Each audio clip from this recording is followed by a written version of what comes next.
Fucking ridiculous. I thought I fixed this. It's Streamlabs. That's the problem. It's Streamlabs and its shitty, half-assed fucking multi-stream service. I need to reuse restream.io or something. I hope that doesn't introduce any lag. Ugh. Hold on. Bosh.gg/admin. Port the new thing.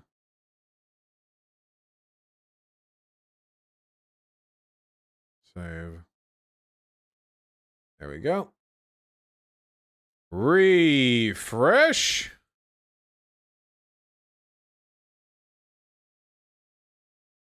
All right. Back in there, people. We're not done yet. Our suffering has only just begun. We're gonna see if we have more issues. I thought I fixed the problem that we were having, but evidently not. We're gonna see if it continues to be a problem. I didn't quit. We're not quitting. We're gonna continue going. Nothing's stopping. Nothing's halting. Okay. So these escape pods are not the same as the shuttles. The escape pods and the shuttles are not the same thing. Old settlement.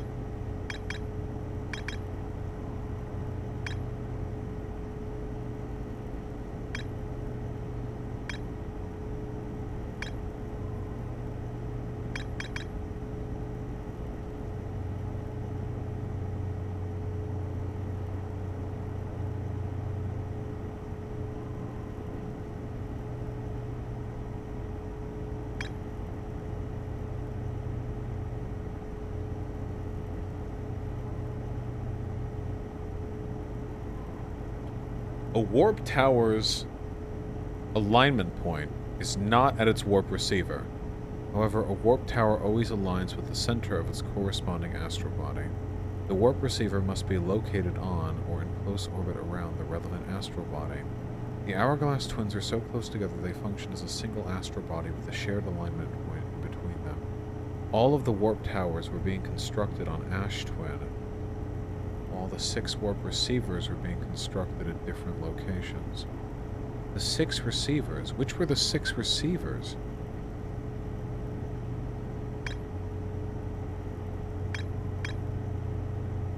Chat. I'm gonna ask a question. I want a yes/no. If you have played this game before, is there reason for me to go back to the Black Hole Forge?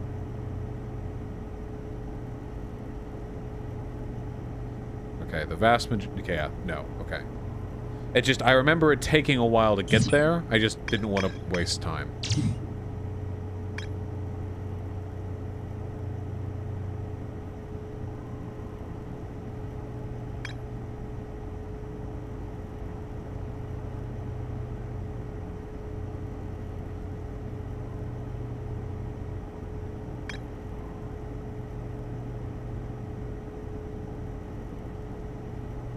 Landed her shuttle, quantum noon south pole.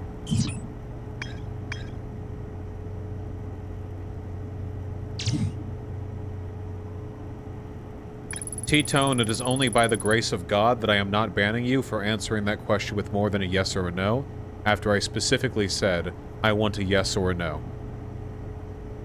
You are extraordinarily lucky, okay? Your village has been burnt to ash, and you are the one survivor, okay?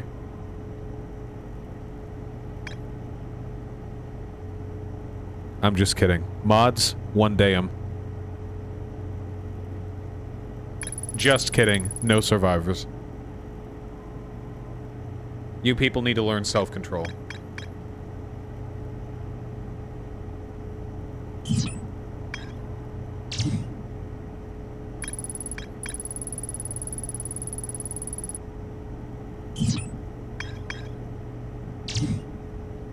The Dark Bramble looks so cool in its art and is so terrifying in concept. Well, not in concept, in actuality. Okay, we met Feldspar. The frozen jellyfish was necessary to enter the core of Giant's Deep. Which we did. We did do that.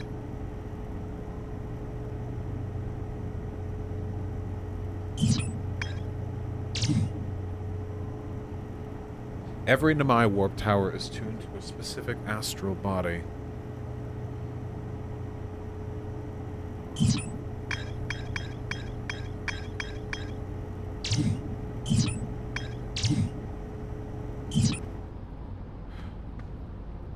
Damn it! It has something to do with warping, doesn't it?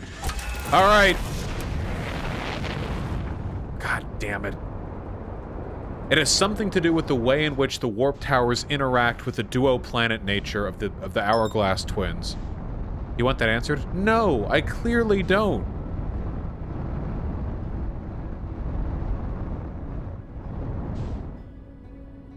It's a miracle with you people that I don't know the solution to this already.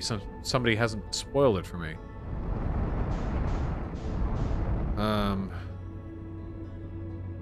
Where's the Whitehole station? I have an urge. I wish you had a highlight of Outer Wild moments. Well, guys, if you want a highlight of Outer Wild moments, then what you should do is clip it on Twitch. Twitch clips make it really easy for Tempest to go back through, find the best moments, and maybe make a compilation out of them.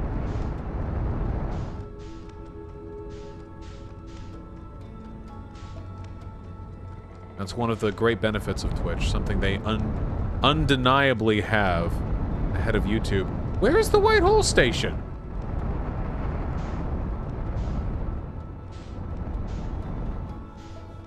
Is that it? That has to be it right there. There we go. Yeah, the comet passes by the Whitehole station. I can't even lock onto it, it's so far away. I'm gonna massively, massively overshoot this. Oh wait, I'm leaving the solar system. Oh god.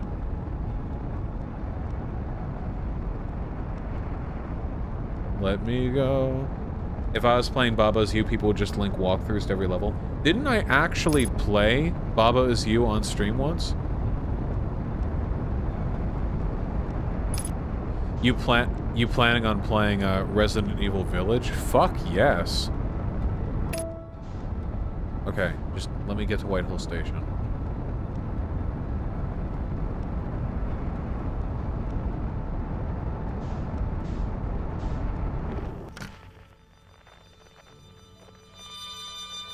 Fuck you, Feldspar. Piece of shit.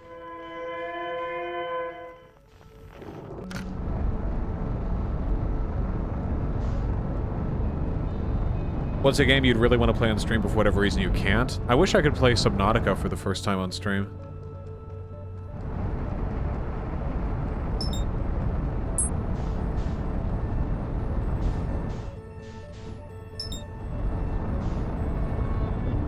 Why can't you, though? Because I've already played it. So it wouldn't be for the first time. There we go. Happy to have it. It was on the literal other side of the galaxy. Y'all are getting kind of close to each other, huh?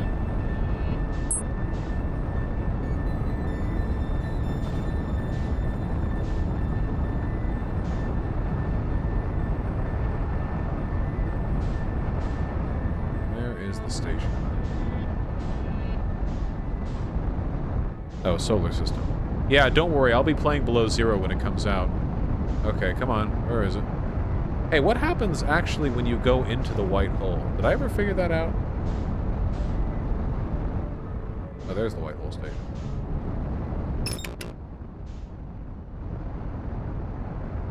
Finally, we have a lock on.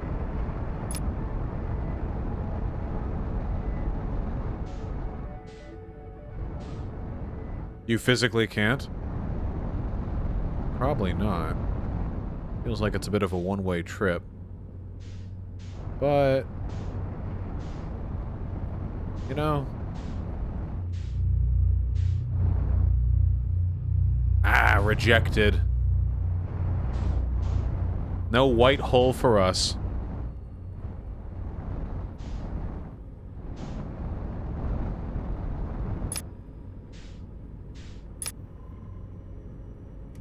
If light can't go through, you won't either. Good point. I made a mistake coming out here.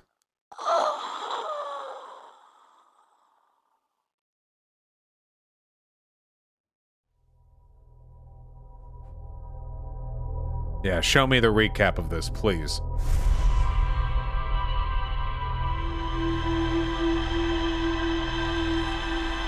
Just a whole lot of fucking around in space. Yep, there we go.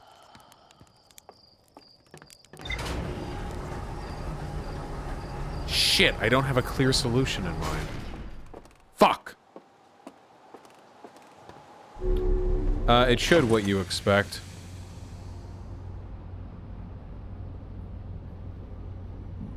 What if, Okay, chat.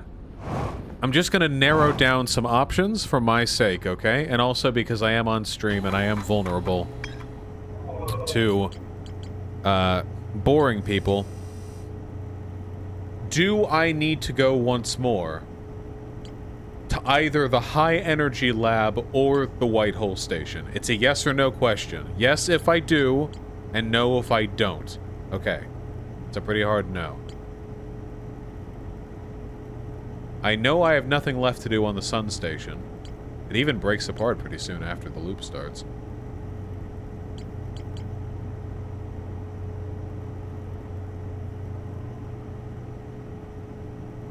Not the Black Hole Forge, not the... It can't be Statue Island. Is there something in the Namai mines that I missed? Was my initial suspicion valid? No.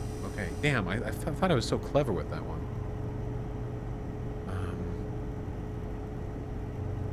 It might be the vessel. The vessel needs to be powered up with the warp core. Whatever happens to the vessel happens after the Ash Twin. I have everything I need to visit the Ash Twin project. It was an interesting idea. Yeah, it felt cool, you know? That felt like a really that would have felt like a really solid inductive lead, but... Okay, hold on. I'm gonna ask another one of these yes-no questions.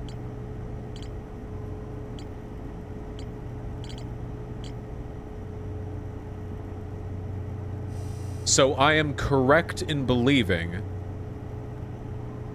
that it has to do with warp technology and the relationship warp technology has to the duo planet system.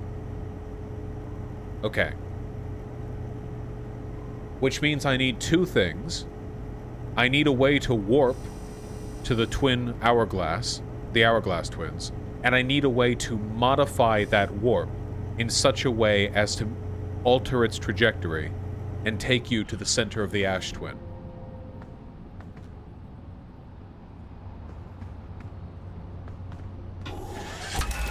That was not a question, chat. It's a yes-no question, chat! Yes-no!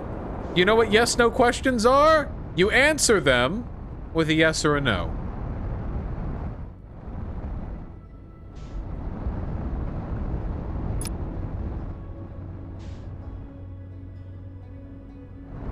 Where was that place we went to that we could warp to anywhere from?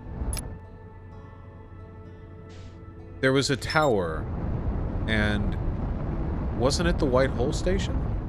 There was a tower you could warp to like any planetary system from it.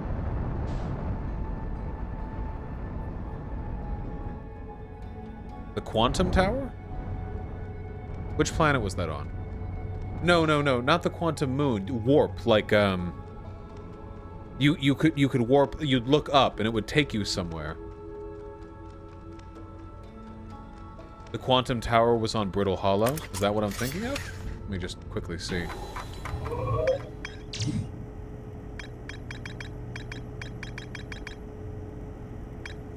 The Black Hole Forge.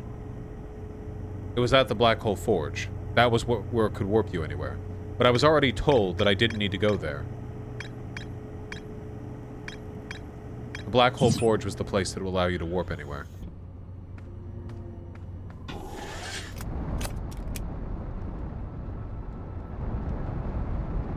You want an answer? I will let you know. So glad I learned how to do that.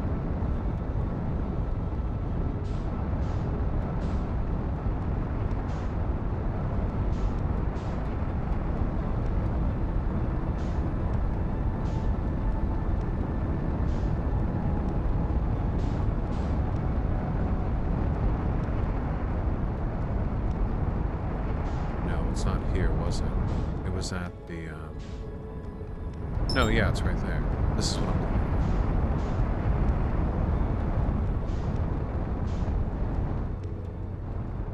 for. Not sure, NRB.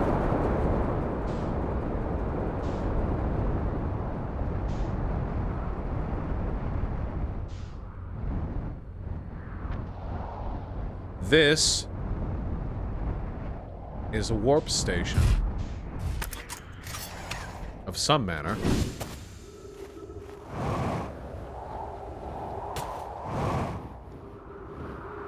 You stand here and look up at something else. It takes you there. But I don't know. I don't remember where it takes you. This technology is the key.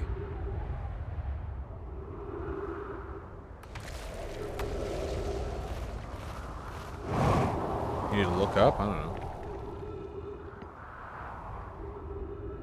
Where did this take you? As our solar system rotates.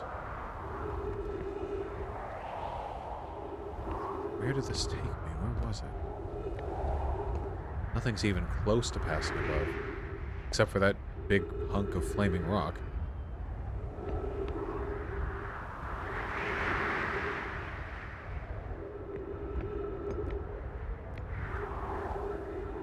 You gonna hit me, like, right in the face? Cool. Isn't Ash the place where you can warp anywhere? So, there are towers all over the Ash Twin. The problem is, those towers are only exposed after a few minutes. One of my initial hypotheses was that whatever solution we would need to go in there, it would be one which presented itself almost immediately. Here's the quantum moon.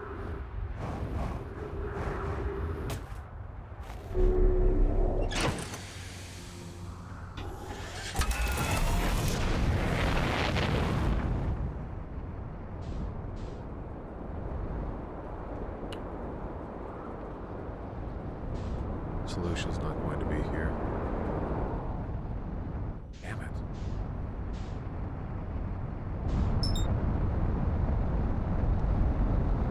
Chat, I'm going to ask another question of you guys, and you're going to have to be very responsible with your answering of that question. Let's not get hit by the sun here.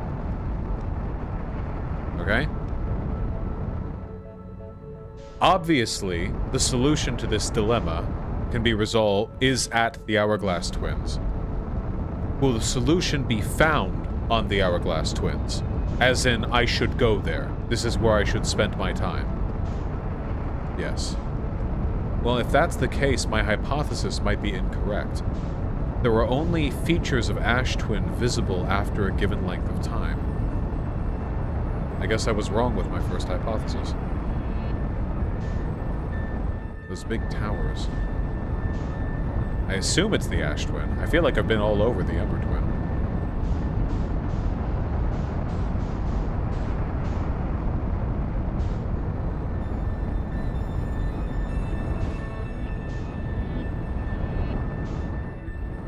Hey Vosh, how you doing tonight? I'm doing good. It seems that at least for now we've stopped with the fucking stream issues. It's Streamlabs. It's Streamlabs' fault. I need to switch streaming programs.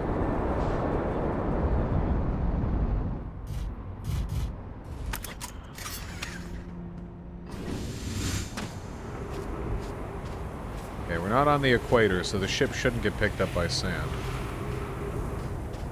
I think. God, it's such a pretty game. Okay, well, let's continue to investigate. So the solution we're looking for is on the Ash Twin. We've got this big thing. I assume these are emitters. I can't quite get up there anymore.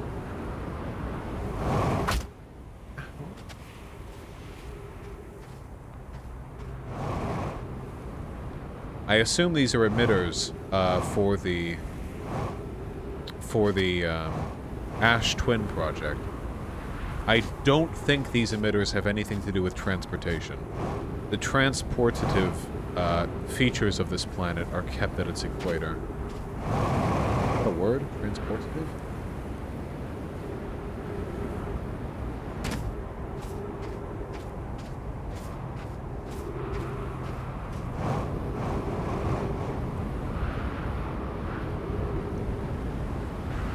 There we are.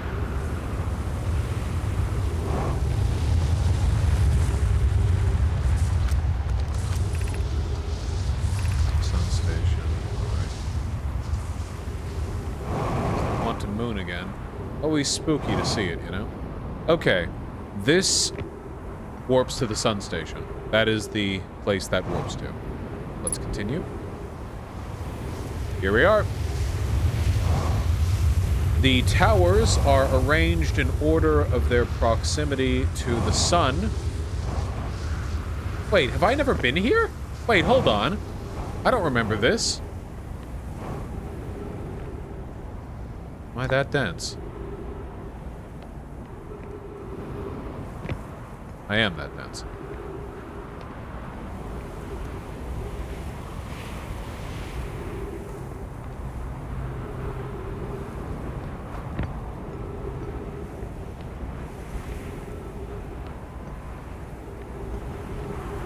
There's something of worth here. This is a transportation point. That's a corpse. Here we are. Have I seen this? Friends visiting from the Hanging City, we are planning the Ash Twin project at the High Energy Lab on Ember Twin's equator. I became lost on Ember Twin, my gratitude that Raimi found me, but the High Energy Lab is the building with the large solar panels. I'm surprised I didn't see it. I imagine our otherwise immensely clever convoy would lose his head if it weren't anatomically impossible. I do remember having read this before. Perhaps this isn't new. But the way this works is just that you look up. But we're on the planet. What do we look up towards? And there are two of them. Which one's Ash and which one's Ember? Or are they both? One of them has to be one, doesn't it? Why else have two? Seems like a bit of a waste otherwise. You know, a bit of a oversight. Architecturally.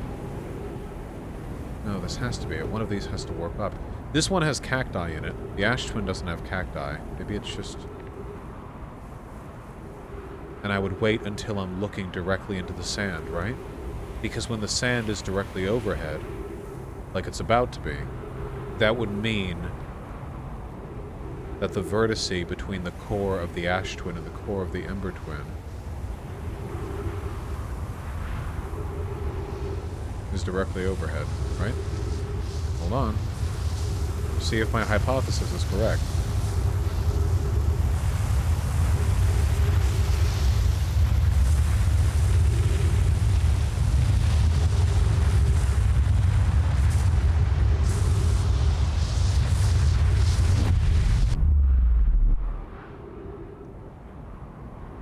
And we are...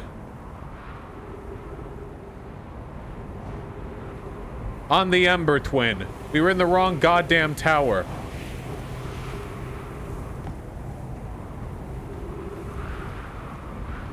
And our ship's on the wrong planet.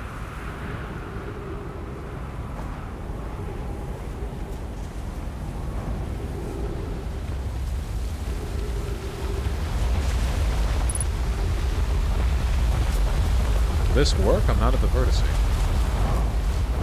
It can't be, because the sand would kill me. No, we need more time anyway. This is fine, we have this. We're going to meditate a little bit at the beginning, around the campfire, to pass some time so the sand can go through. Glad the Inhaler, thank you for the kind words. Guys, we got this. Did I use the word vertice correctly there? The vertice, the point, the two closest, the line that describes the two closest points? No, I didn't. I didn't use that properly. What would the correct word be? The axis? Midpoint? Yeah, but that's not the word a mathematician would use, right? The vertex? Okay. Oh, okay, wait. So vertex is correct. I just used the plural form? Okay, then I wasn't as wrong as I was worried I was being.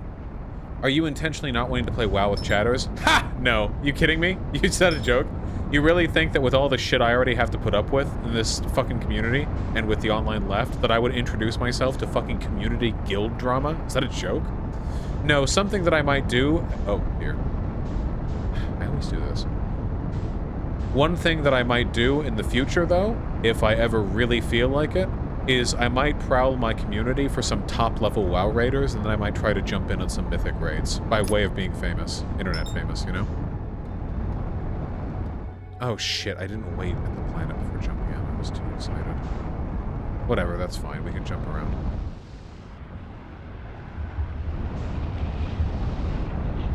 Oh, oh, oh, oh, oh.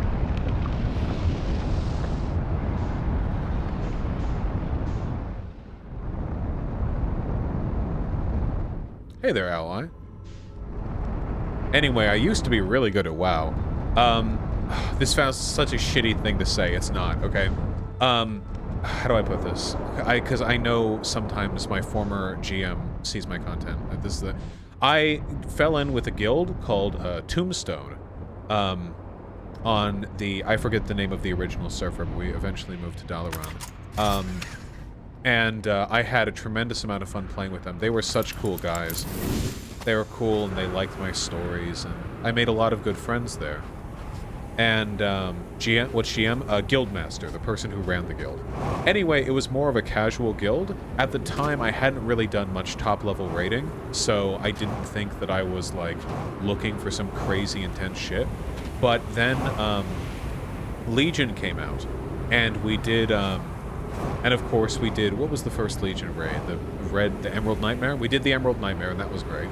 But we got more involved, and I was pretty good. I was pretty good, and after shaping up quite a while, I was invited to be raid lead for the next tier, and I handled raid lead and healer as we did the Tomb of Sargeras. And here's the thing that made me proud, okay? I never used dungeon boss mods.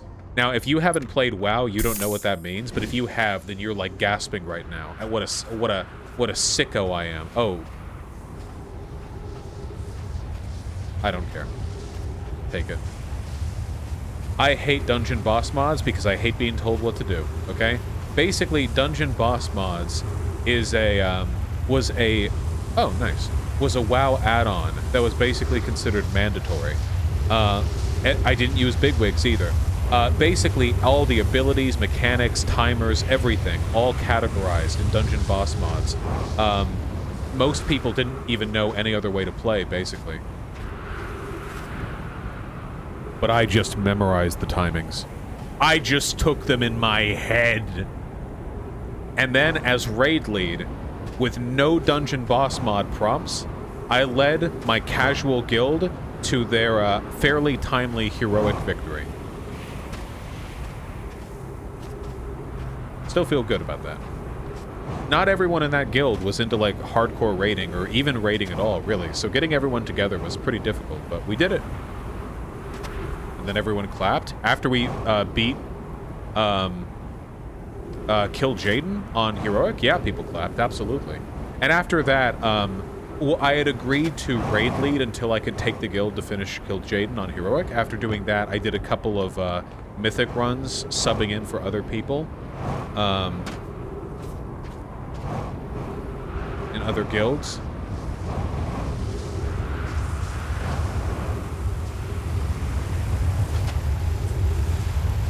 We're getting there. What are you talking about? Wow. So when did you quit before you picked it up again recently? Cataclysm? I've been on and off all the time. Though I played Mists of Pandaria. I actually really enjoyed Siege of Orgrimmar. So I would actually put Siege of Orgrimmar as one of the best raid tiers to ever come out. I know that's a contentious take, but I have such positive opinions of it. Siege was really good.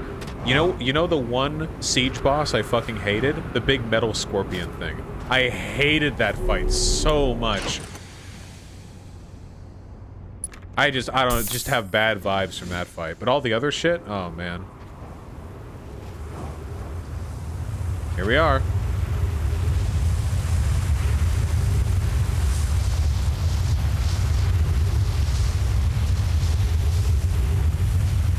Oh, Dendrago, that's okay. I'm having a blast with WoW. I've only been playing for... I only hit level 60 like 3 days ago. I'm eye level 189 now. So I'm putting my work in, you know?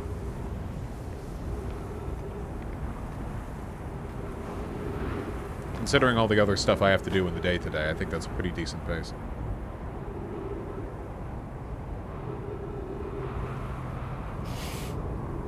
Which covenant did you choose? Necrolords. Best for Resto Shaman. Wait, 60 you're playing Classic? No, in the main game they crunched all the levels down to 60.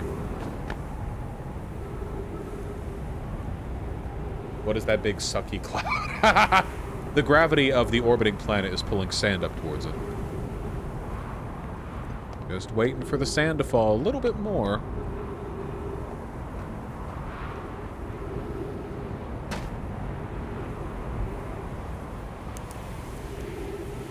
The sand, or the ash, it's ash, not sand. The ash texture is really quite pretty. The way it glistens a little bit. Oh, here we go. Coming down on it. Are you going to apologize for talking trash about FF14 even though you had no idea what you're talking about? Take it to Twitter, friend. Cancel me. Gosh, it looks much better in-game than on stream. Ah, YouTube encoding. You should see it on Twitch, then. Twitch doesn't have as much, doesn't compress quite as much.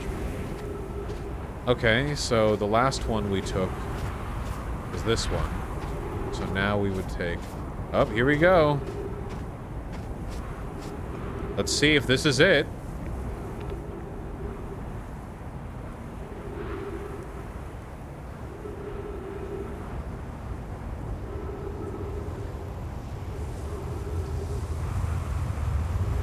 The other one took us to the Ember Twin, so... You know, given that sand's about to pour down on us, and we're, well, up from us, and the window here is broken, I wonder if...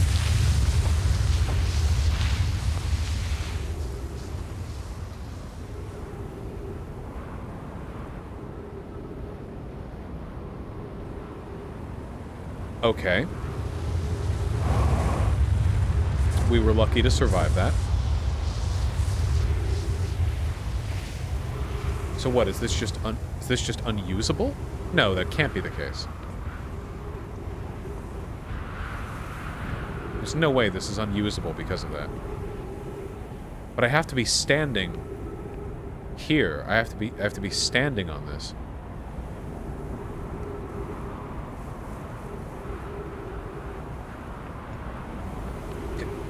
Can I, like, stick myself to a cactus? What are you gonna do, Vosh? Well, one potential solution could be to keep myself from being sucked up entirely by standing on the underside, like blocking my ascent by standing on this metal railing here. But I think I have to be standing right here. Like, on here. Mods, don't forget to ban the people offering unsolicited advice in a puzzle game.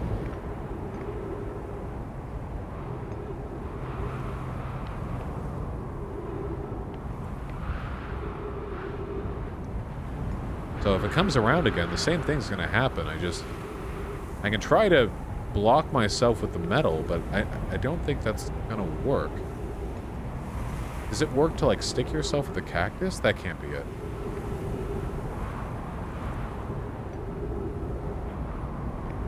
Some way to affix me here, or something. I have not played Subnautica Below Zero. About to happen again.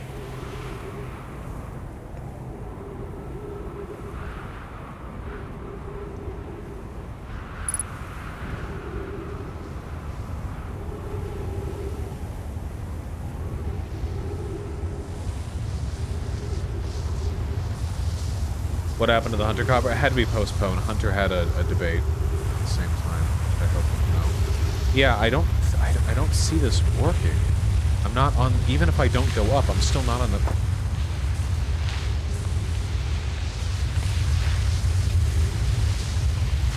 Oh. We fell through. Jesus. Okay, that's not the solution then. Shit. It's another goddamn puzzle. What's the... The only thing I can think of, really, is to wait until after all the ash is gone. But that can't be the solution, can it? It can't be. Because if the ash is gone, that means a bunch of time has passed. Too much time to get to the Dark Bramble. Looking for my ship so I can replenish my oxygen. Yep.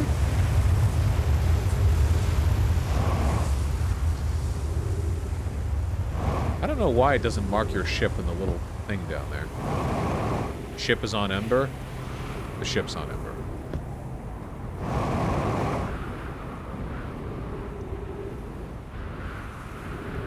In that case, we're going to die. Oh wait, there's... Nice.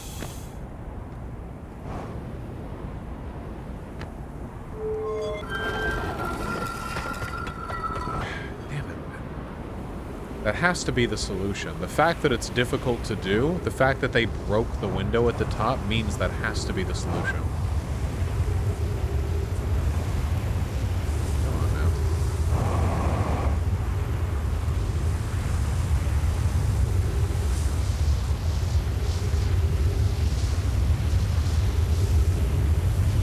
Oh, we can just orbit the planet now. That's nice.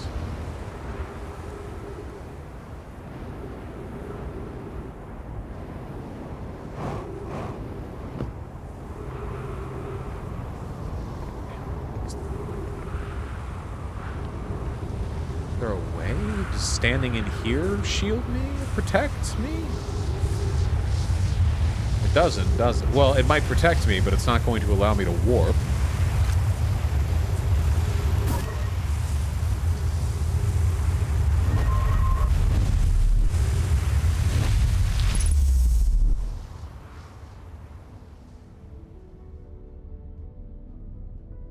I could just walk onto it?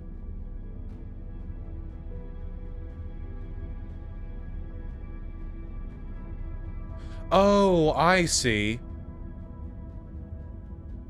The sand starts pulling me up before we reach the point.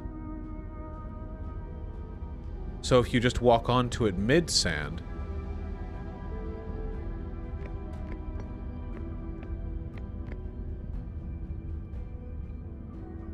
We are now at the core of the Ash Twin.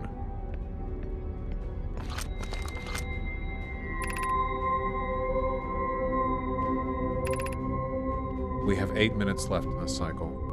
Mask receiving data from probe tracking module, Giant's Deep memory statue, Timber Hearth memory statue. That's me and the other hippie dude who are on the memory loop. 9 minutes until ends of cycle 3. Yep, or 9 minutes, not 8, sorry.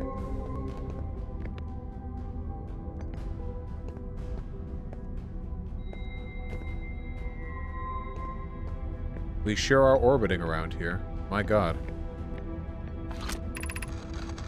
Today we finish the excavation of Ash Twin. Here in the space we've carved, we will craft our most ambitious project yet, the Ash Twin Project. Powerful enough to send information back in time. We've also finished relocating all subterranean plants we met while digging. Okay. We'll need to keep our eyes on how significantly we've altered the environment here. How far we've come since our experiments at the High Energy Lab. I still can hardly believe Raimi's hypothesis was true. Poke just sent the warp core for the final tower to us from the Black Hole Forge. Now Ash Twin can be connected with Giant's Deep, where Cassava is working with Avens to craft the orbital probe cannon, and where Flox is sculpting the memory statues. Hypothesis, it was not by accident the core of our warp tower was the last to be forged. Hypothesis, the cores could have been forged faster if Cassava had interrupted my work less frequently to ask for updates. The important point is we are all connected through Ash Twin now, and also that I'm no longer needed for mediating your disagreements. Our friends on Giant's Deep tested the orbital probe cannon today. Mallow tells me the cannon is doing well, and that Avens advocates for more launch power. If anyone can coax the maximum power from a device, Avens can. But then, if anyone can goad a device into exploding, that too is likely Avens. Perhaps I should check in with the orbital probe cannon crew in the interest of safety. Would it help to remind Avens that Mallow, his love, will be one of the Nomai aboard the cannon, or is Mallow part of the problem? She is. Flo's and Daz finished the memory statues today, and they are truly remarkable. When the Ash Twin project succeeds, or in the event it fails, the memory statues will activate, allowing us to gather more data before we shut down the project. Pi and Adea have worked hard on the Sun Station, and at last it is complete. If everything goes as planned, this structure will prompt the Sun's explosion, which we will turn into power for the Ash Twin project. I'm impressed by their mental fortitude. This was the project's most difficult task in more ways than one. We're nearly ready to activate the Ash Twin project. Here is what will happen. First, the Sun Station will receive the order to fire at the Sun, prompting it to explode. Using the energy from the resulting supernova, the Ash Twin project will send the order for the orbital probe cannon to fire back in time by 22 minutes. Exactly 22 minutes after these orders are received, the Sun Station will again trigger the supernova to send the probe data from this cannon launch back in time. In total, each cycle created by the Ash Twin project will last precisely 22 minutes. We can end this cycle at will. These words are difficult to write. The Sun Station did not work. Suppose we redesign the Sun Station. To generate power of that magnitude, a supernova is still our only viable option. This is easier expressed than accomplished. You can wait for the Sun to explode on its own natural timeline if you prefer, Adea, but you'll need to find some way to halt our aging process. Okay, so that's the reason why the time cycle is happening in this period. The only way for them to fuel this project really was the death of the star. So they built this millions and millions and millions of years ago, unpowered, unable to activate, except for the death of our star. And now, our star is dying naturally. It's finally time. I believe we can still find a way to create a supernova, my friend. Don't lose hope. However, this is the closest we have ever been. The Ash Twin project is theoretically sound. We were only unable to power it. Perhaps there is another way.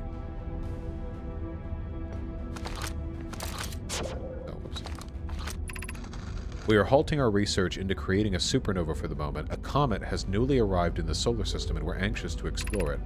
It's been a very long time since we last explored somewhere new, so we're excited to welcome this comet. Imagine what knowledge might be gained there. And then they fucking sent ghost matter everywhere. The dicks. Iron Steep. Check. I've installed the masks inside the Ash Twin project. They looked beautiful, although I do feel as though I'm being observed. Yeah. It's comforting to know the statues will not pair until the project succeeds. Otherwise, I imagine the experience would be hard to endure. Ideally, they'll only need to activate once the project succeeds as a safety measure. However, the statues will also activate in the event of an equipment failure. They will? Why is that? If anything goes wrong with the Ash Twin project, the statues and their masks will make us aware of the situation and enable us to fix it. Otherwise, it would be possible for us to remain permanently unaware of the problem. I hadn't thought of that. What a profoundly horrific fate that would be.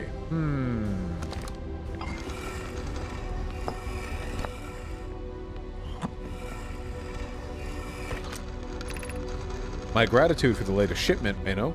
This ore should be the last we'll need for the Ash Twin project. This is exciting news. Can I offer an extra set of eyes for this final check, specifically mine? If my work here is complete, I'd be delighted to help. We'd be grateful if you would. The more eyes, the better, as the smallest flaw or opening in the shell that protects the Ash Twin project could lead to disaster. Once we finish the shell that seals off the central chamber, we'll check to ensure there are no longer any physical entrances. Raimi and I will be checking the interior and the exterior for cracks, our final safety check.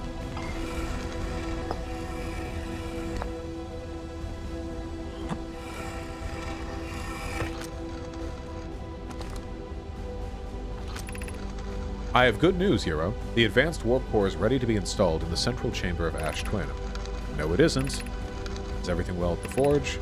The core's durability could still be improved. I need more time. Ignore her, Yarrow. The core is finished. And if my sister tells you otherwise, then she will be finished as well. What the fuck is up with these two? Why did this guy keep fretting to kill his sister? Don't worry, love. Poke is only nervous. The core is extraordinary, and her design work is beautifully clever. Intrigued. Everyone here is working the Ash Twin. Excited to see you. My eyes beside joy. Okay, now let's see how these look. Can't believe how much we're finally learning. Any more?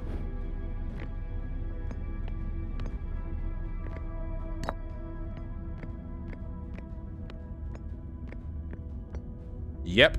Cock.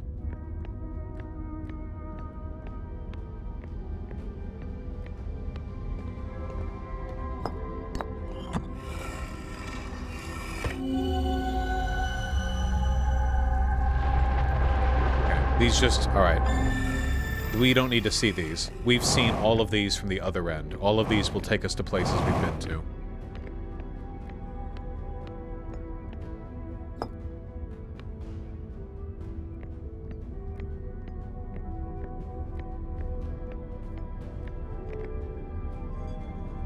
Hello. What do you do?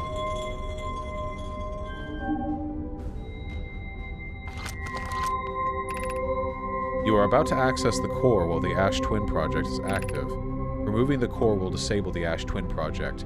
Wait! Does that mean if I take the core out and then die, that's permadeath?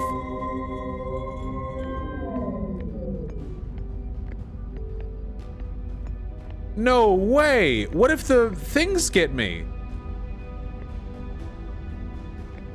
I don't even know what to do once I get to the ship. I don't even know how to solve the puzzle on the ship. Artificial gravity control.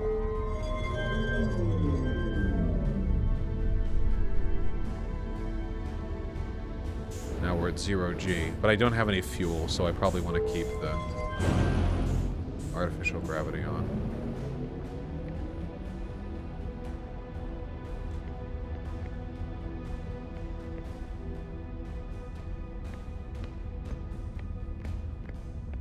Wait.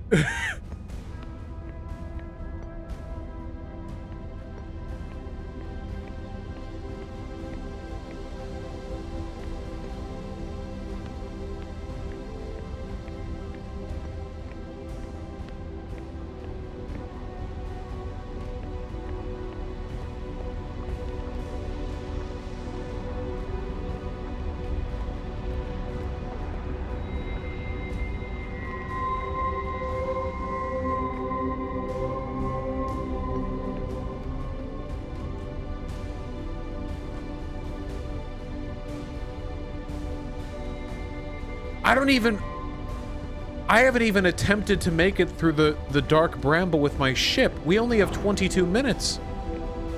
I don't even know what to do to get there. I haven't even solved the puzzle. We would have to spend time trying to solve the puzzle. We'd have one shot on a time limit.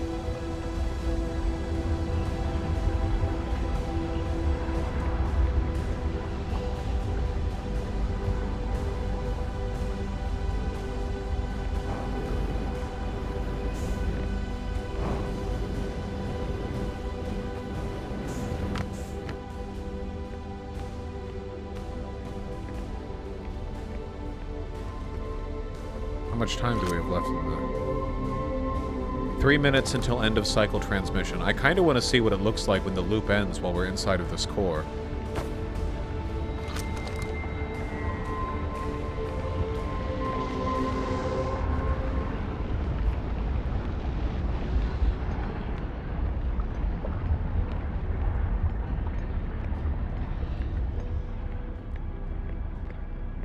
You have nothing to lose?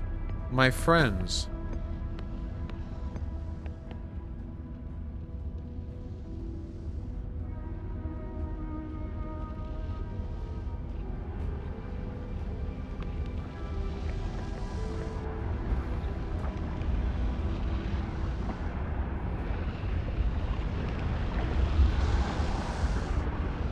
Sure is getting louder even though we still have 2 minutes to go. Is that the ash being pulled from just outside the shell?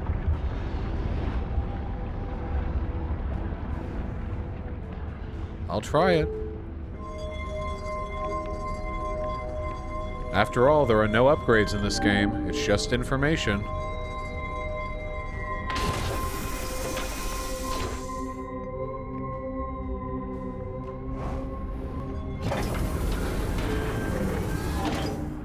No.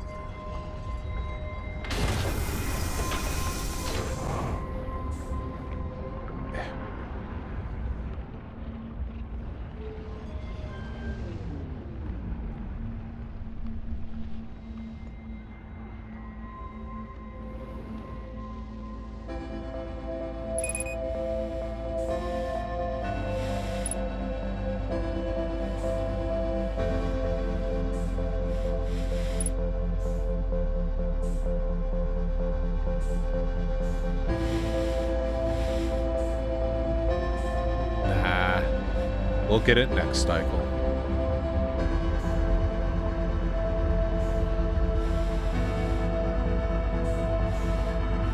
Hey there, little buddy.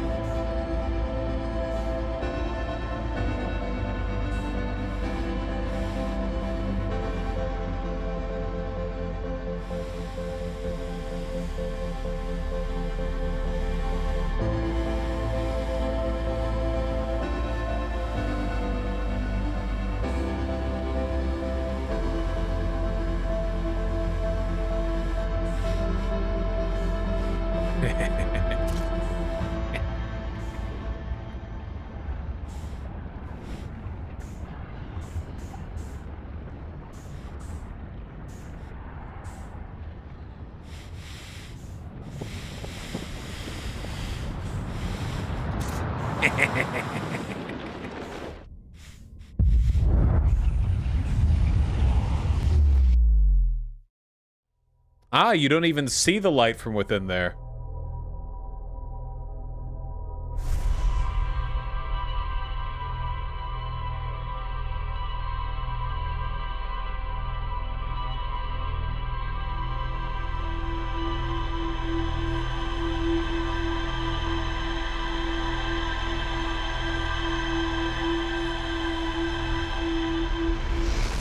Chat!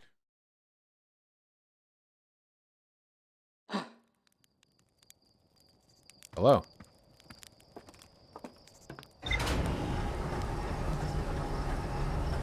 The puzzle.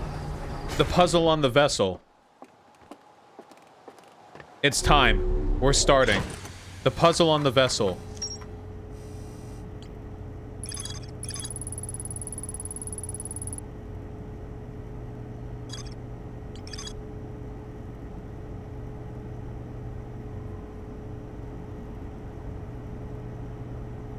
Please, it's super easy. Is it really?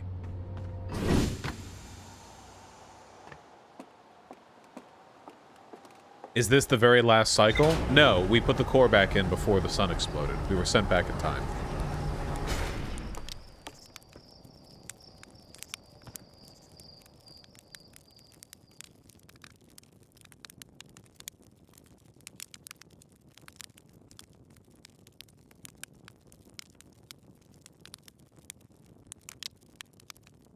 Wake up. Wake up. Wake up. Wake up. Wake up. Wake up. Well, who knows, funny rhetorician.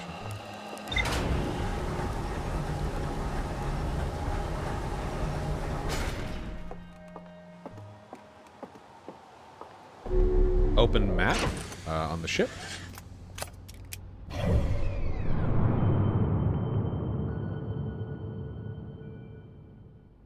Is there anything different about the map?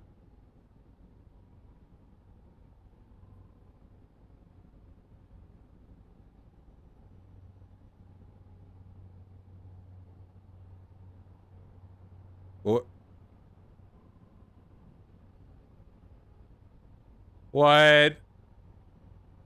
Okay, dude.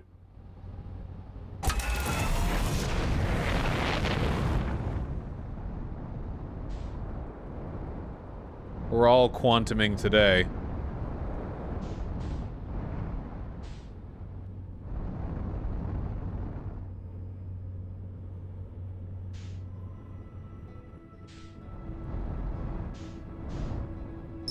Well, we need to go see ourselves, don't we?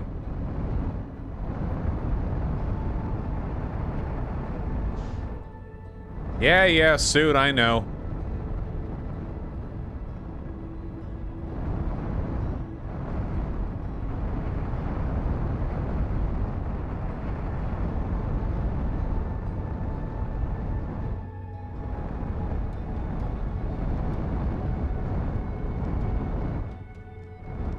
Is it a copy of you, or is it just the machine? I have no earthly fucking idea. But we're not on Earth. Vosh, I don't get it. What was different? There's a signal of me coming from the core of this planet, in addition to my current location. Look. See? I'm both on the surface of the planet and at its core. Let's see if we can't fix that, huh?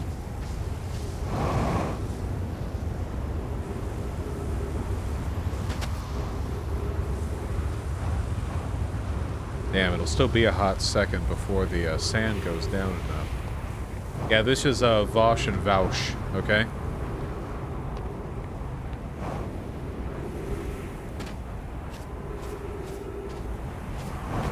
Bum bum bum bum bum bum bum. Bum bum bum. Shh, boom boom. Bum bum bum bum bum bum bum. Bum bum bum bum bum bum bum. Dun dun dun dun dun dun dun dun dun dun. Dun dun dun dun dun dun.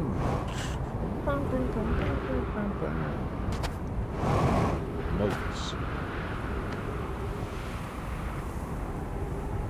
So many notes are wrong, it makes me want to die. Yeah, I'm really putting my best foot forward here. Really trying to sound good in this very serious musical rendition I'm providing for my stream.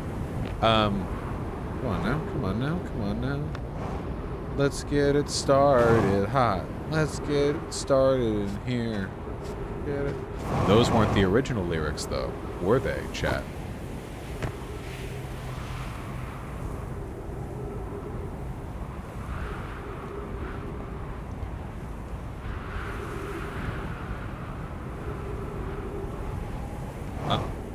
Is a good emote. Thanks, Vosh. Thanks. I'm glad you like it. I don't know how I feel about its name, but I love the emote. Alright.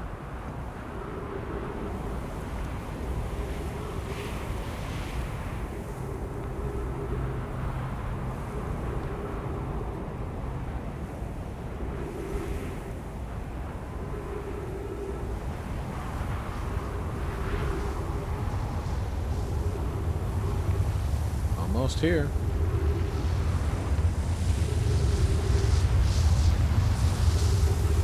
Let's go.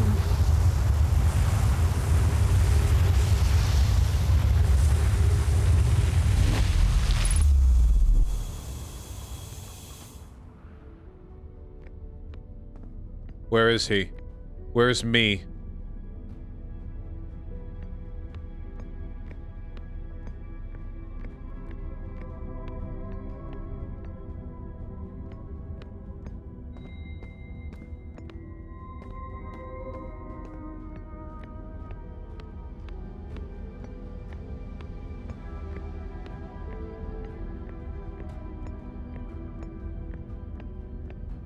Are you in the core?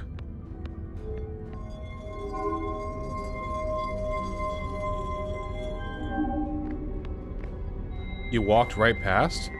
Did I? Am I that stupid? I am, aren't I? Yeah, I am.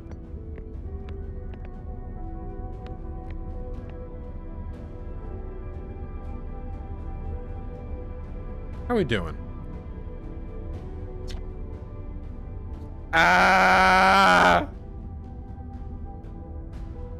What have we done? Jumping into that black hole is a terrible idea. Wait.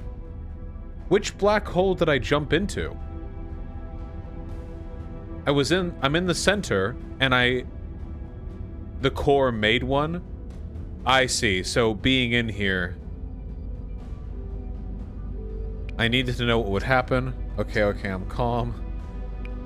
This got weird in a hurry. Yep, duplicating living beings probably wasn't what the Nomai had in mind when they built the Ash Twin project. I wonder if there being two of us screws anything up. While we're talking to each other, nothing's exploded yet. Maybe the universe doesn't mind two of us. Hopefully not. Plus, an extra version of us is definitely better than if we'd created an extra anglerfish or something. Yeah! That's how I feel. My thoughts exactly. So hey, what do you think happens if you don't jump into the black hole again at the end of this loop?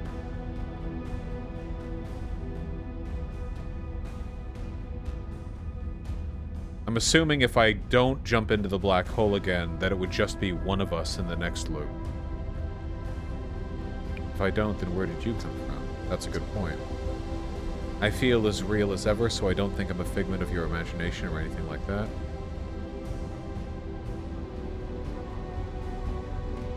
That's just what a figment of my imagination was. You being sassy, you can't sass me, you are me. Was kind of proving the same person, though. I'm glad my character has had a personality this whole time.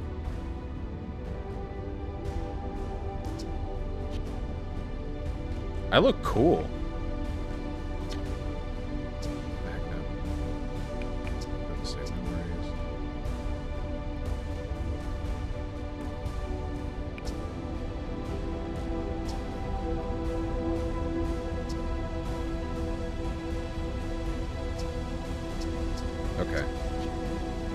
Well, wait, shit, guys.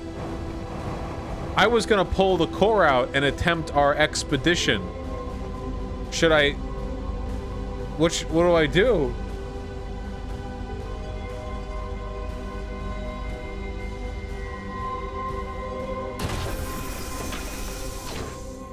Sorry, me, but I'm built different.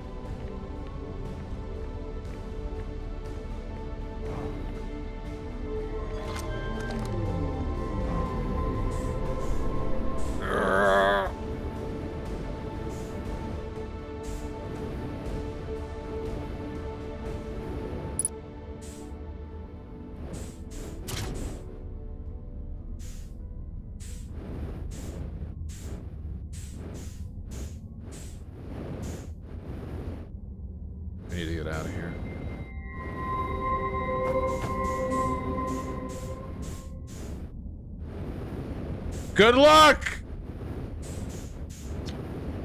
No? Nothing to say about me carrying the... Alright. Just making sure.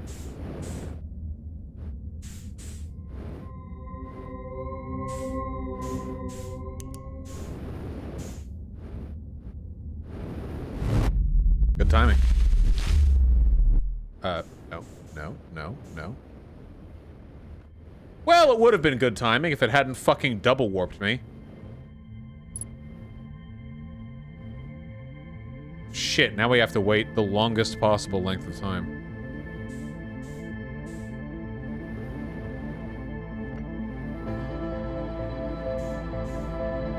What? Wait, what? It hasn't been 22 minutes. Put it back!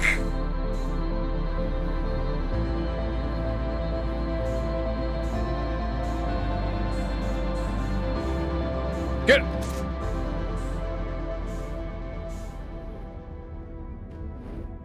What? Was that not the end?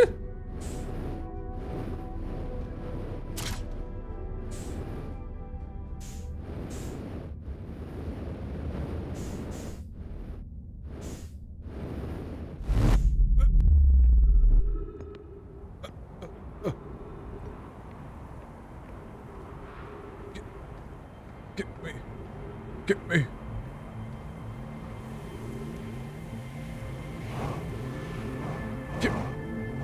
We gotta go! Get up! Go! Stop! Where is it?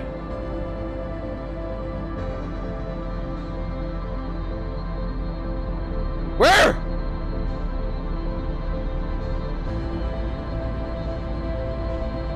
Go!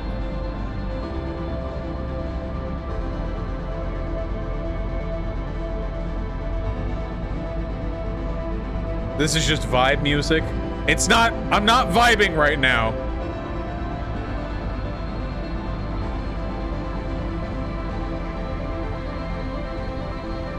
Oh, overshoot. Good, we didn't.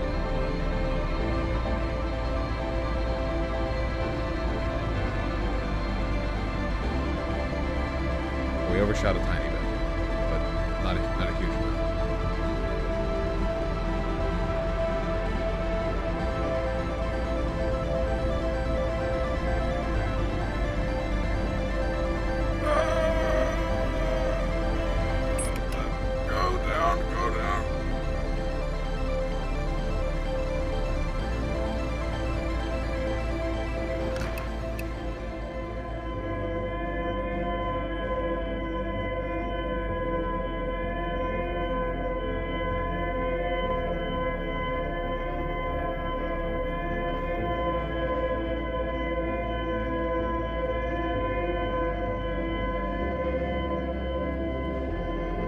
Earbuds are not in.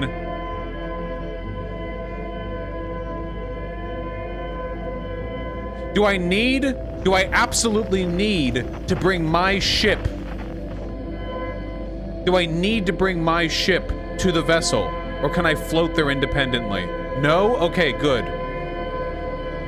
It's faster? Yeah, but I'm probably gonna die.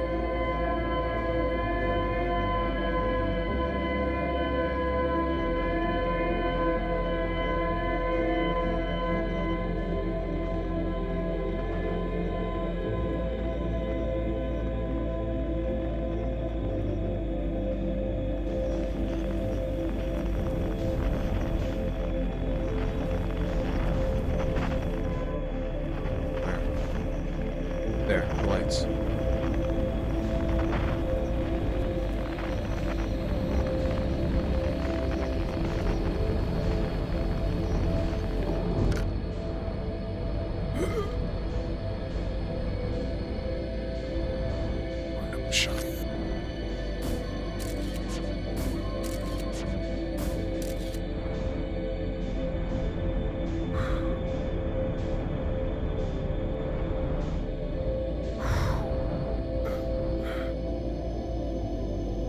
We're not doing earbuds. I can't do earbuds. I'm sorry.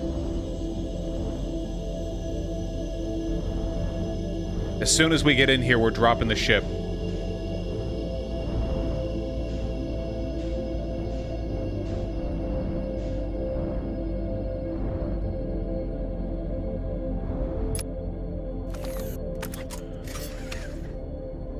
Oh my god.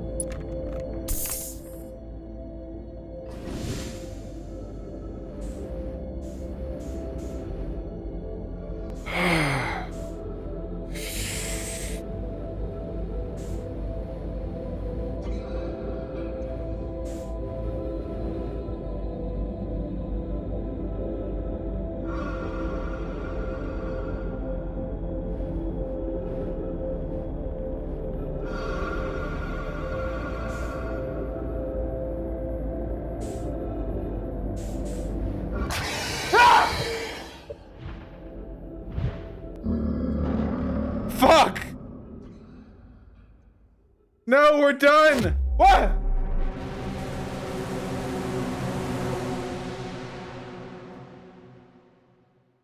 I didn't mean to. Boss bad, boss bad, boss bad. Go back.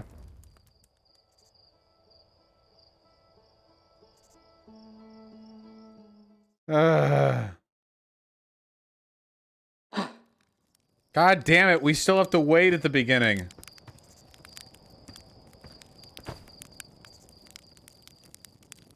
What, how long? Like 4 minutes? Please take your ship this time? I can't!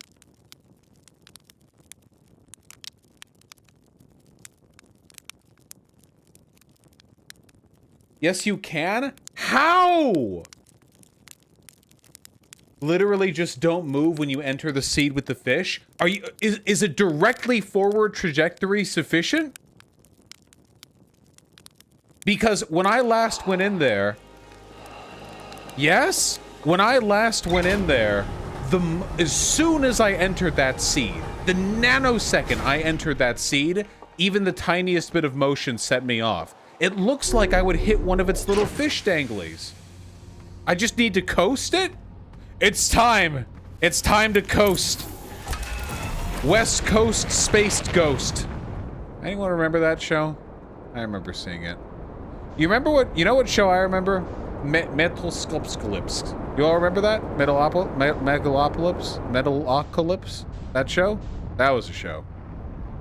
You can call it Metalsculpscalypse because it's in line with the theming.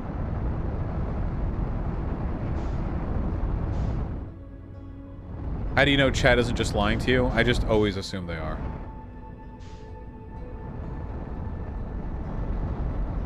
The one with murder face? Yeah, the one with murder face. What other Metaloc?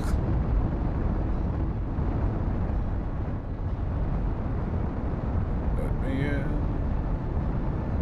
There's a weird Metalocalypse fandom on Tumblr for some reason. It was a fun show. I mean, hey, I've got a hot take, okay? I unironically, what was the band's name for Metalocalypse? The name of the actual band that did the music. Death Clock, yeah. I unironically think Death Clock made some bangers, okay? I believe this. This is a true statement, all right? Hatred Copter unironically slaps, all right? Bloodrecuted unironically slaps. Mermaider unironically slaps, okay?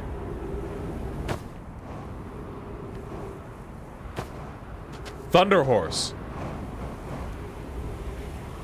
Mermaider, Mermaider, Mermaider, Mermaider.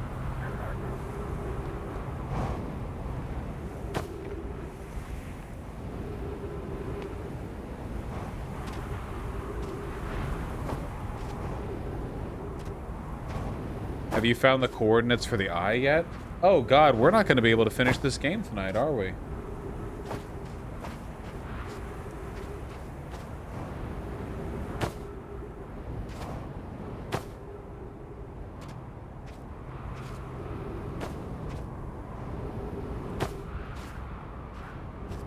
You have, though? No, the real ending.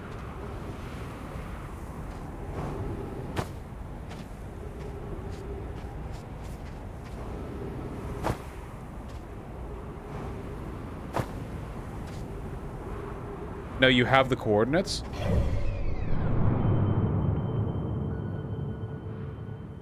Where do I have the coordinates?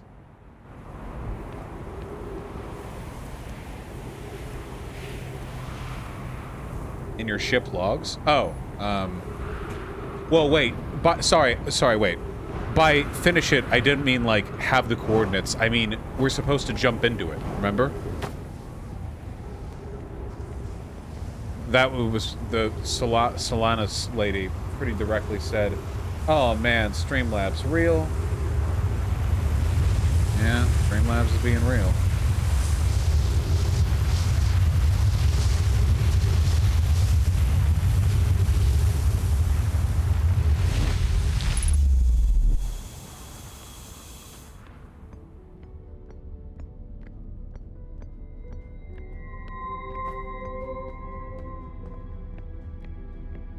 I noticed that I'm not here anymore.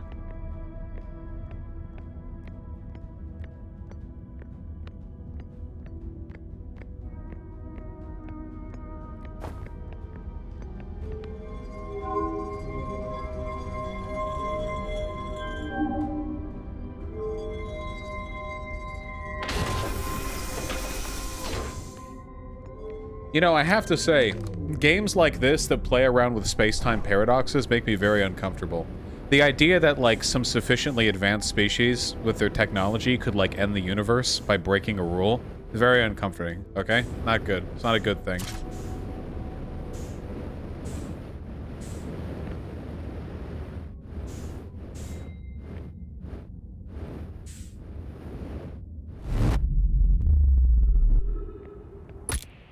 Ow. Oh. Okay.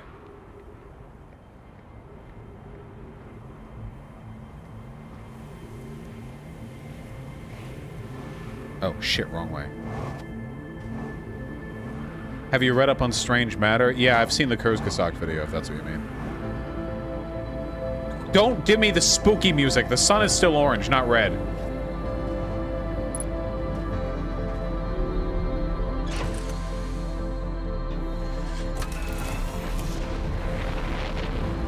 It's not the same song? No, but it sounds very fucking similar, okay? Yes, it's a remix version. Okay, it doesn't change the fact that it makes me anxious.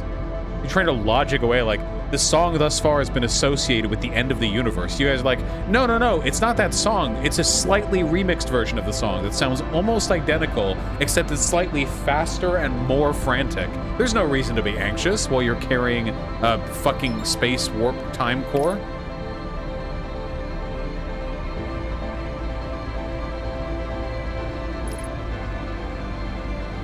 "26 kilometers away, of course."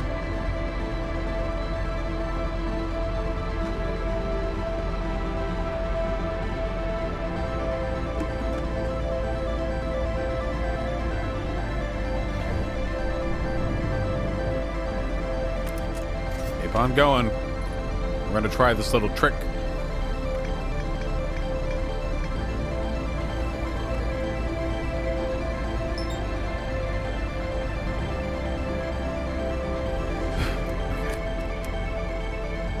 Wow, autopilot does a pretty good job, huh? Thanks, Frog in a Hat. Now we don't have to waste time in the second seed.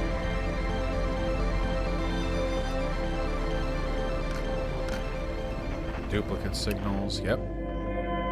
This is the one we want, not the red one.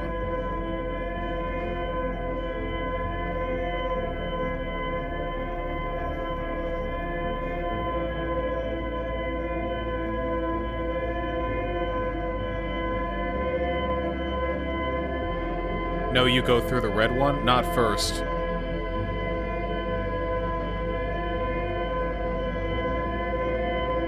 Nope, forward. Being pulled towards the core of this planet.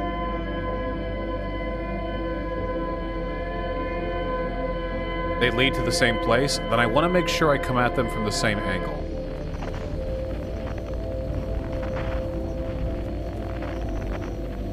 Jeez. The wrong angle might mean that I encounter anglerfish that I hadn't seen previously.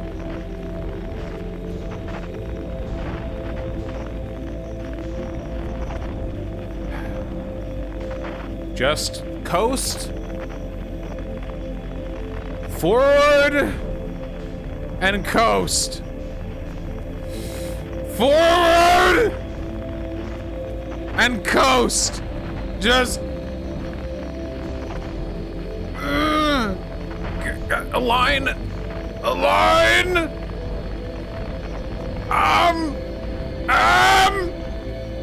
Coasting. I'm gonna directly hit the antenna of that thing. I'm gonna directly come into contact. I'm already dead. This doesn't work. This doesn't work. It doesn't.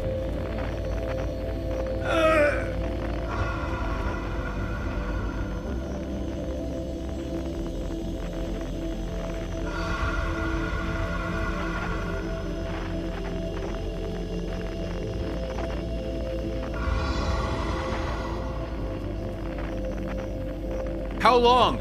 I need to turn. How long? For how long? I need to turn. I'm gonna hit the eggs. Tell me when to turn. Oh, hold! They're the eggs. They're coming. When?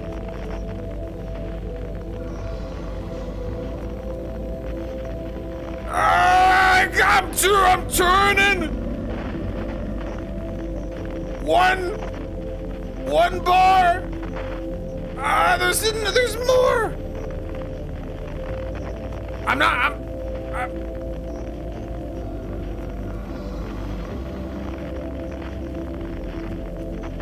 speed run. Get out. Go.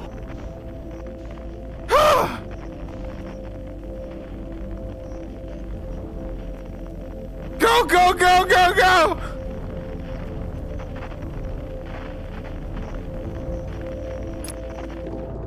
Let me out! We gotta fucking go!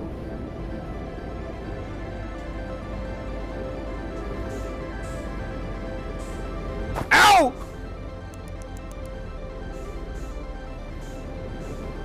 I need the coordinates? No! Let me in! Let me back in! Why is it so far?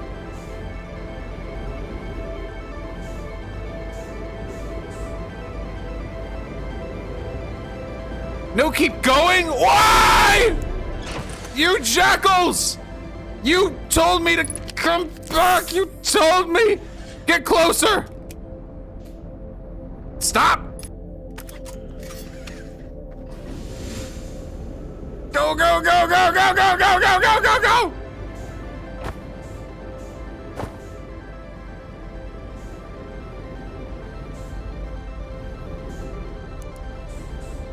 Wrong way! This is not the right way. Go!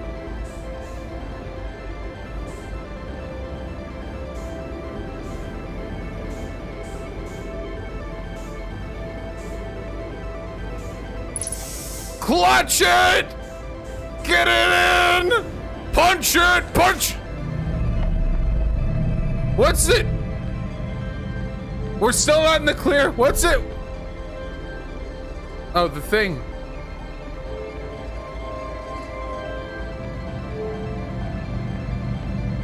What coordinates?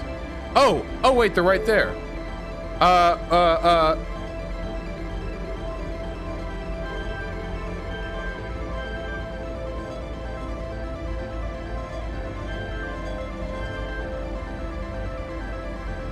This? No. No. God! There!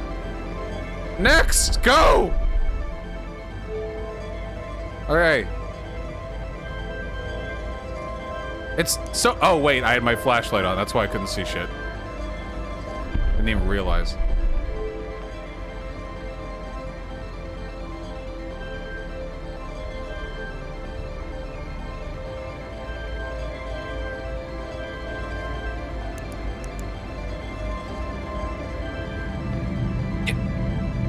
We are running out of time. What? Where? Where? What? What? This? Up? Go! Yeah!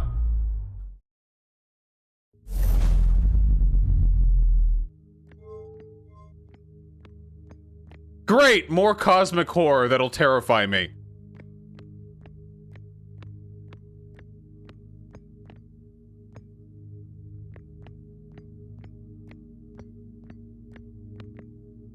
There's the sun. What happens if I do this? I don't want to do this, do I?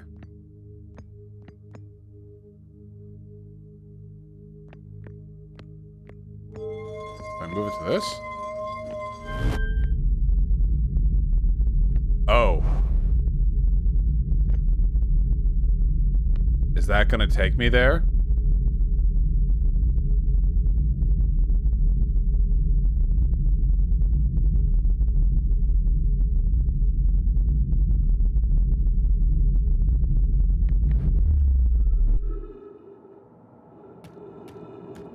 Cool.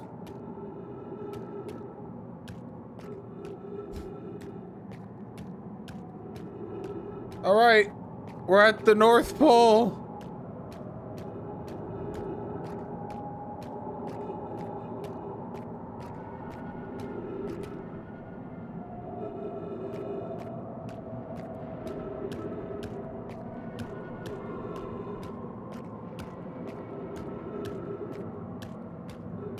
I'm gonna vomit. Yeah, me too.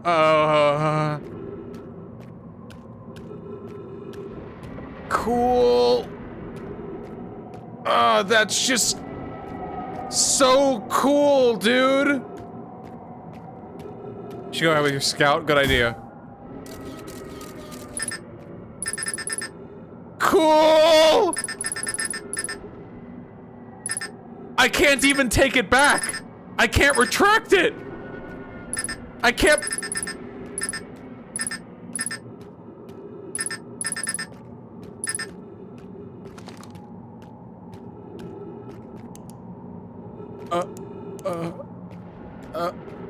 Wait, that was trees. Stop.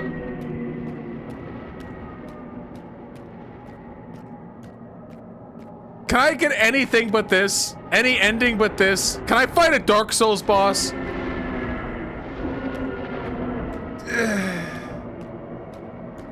I have my light on. Stop quantuming. Stop! My light is on. That's cheating.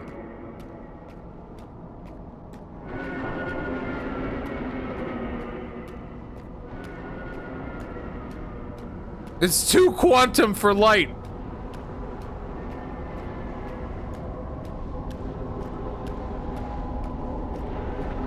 What am I getting out of this? Am I stopping the end of the universe? Am I getting knowledge? Is that it? One mortal soul understanding the universe before it ends? Is that what this is?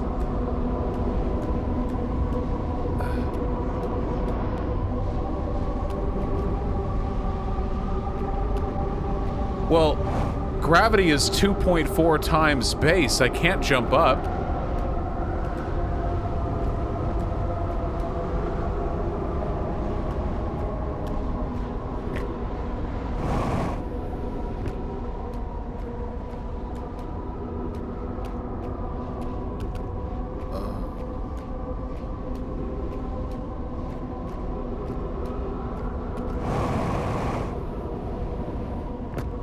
Here the gravity is lower.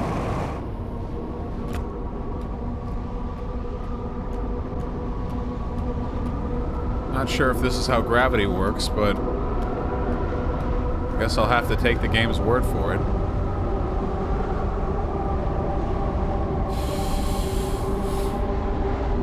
You're right.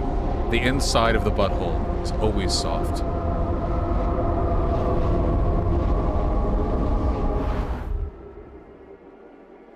Hands off the controller, boys. Cool.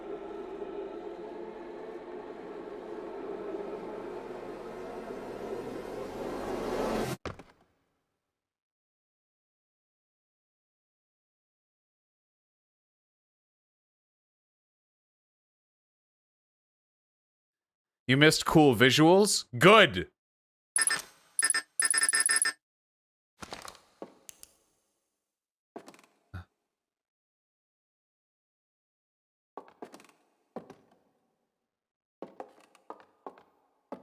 Cool.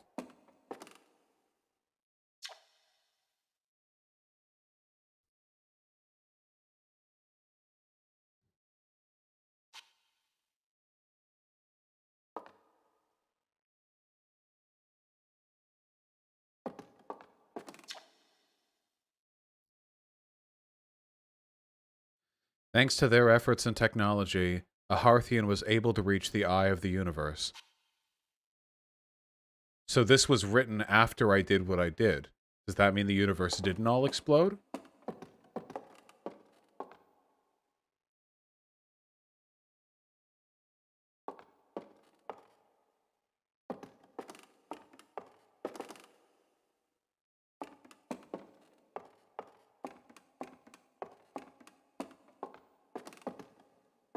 You may now play as Luigi. The Nomai which came to our solar system were following a signal from the eye of the universe. They perished when the Interloper arrived, bringing with it a deadly substance we call ghost matter that flooded the entire solar system almost instantly and without warning.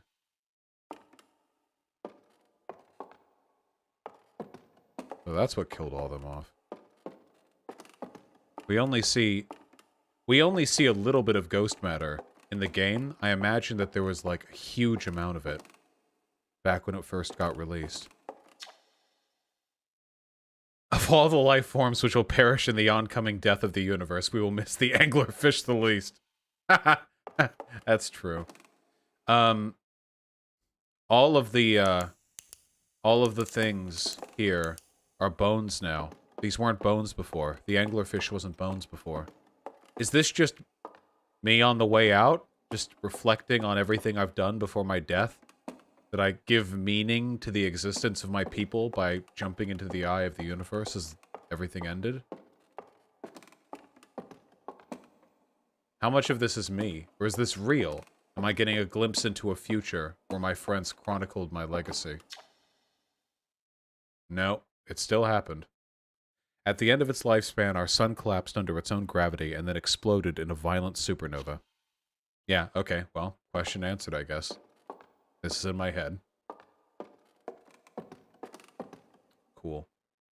You know, all it would take is a flash of lightning and like an anglerfish jaw open right in front of me, and I would die instantly. This game could have just a spectacular death rate. Just more casualties than the fucking Vietnam War.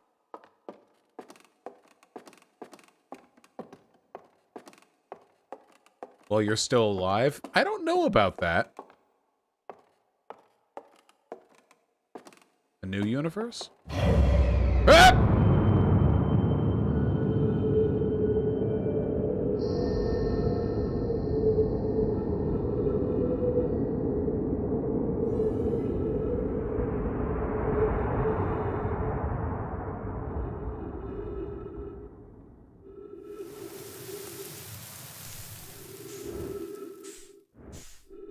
I'm out here.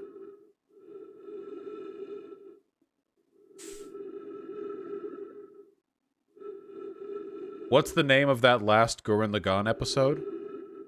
The lights in the sky are stars. Thank God there's nothing behind me. I was about to... Shh.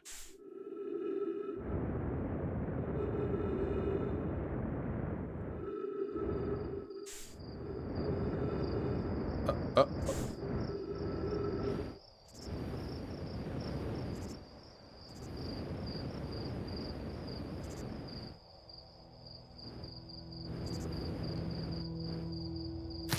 Aren't any people in the chat high right now? I feel like this is for you.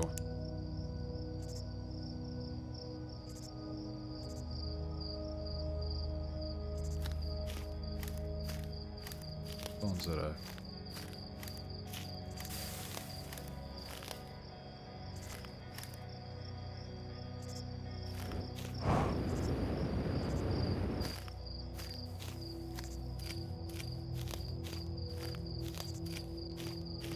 You just killed so many people. I didn't end the universe! The universe reached the end of its natural life cycle. Oh, wait, you mean by touching the star? Oh, yeah, I should stop doing that. I just destroyed Super Mario Galaxy. Wait! No, the lights! They're going out again! No!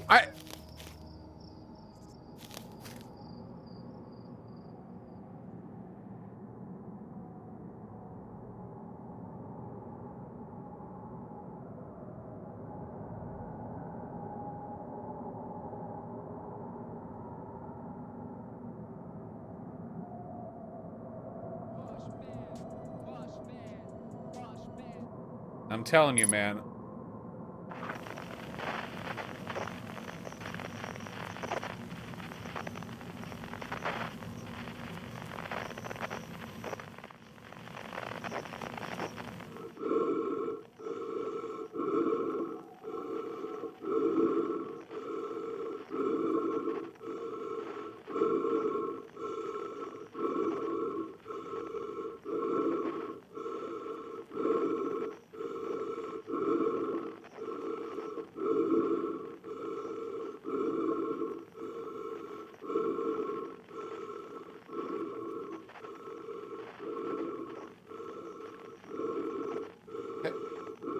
Hey.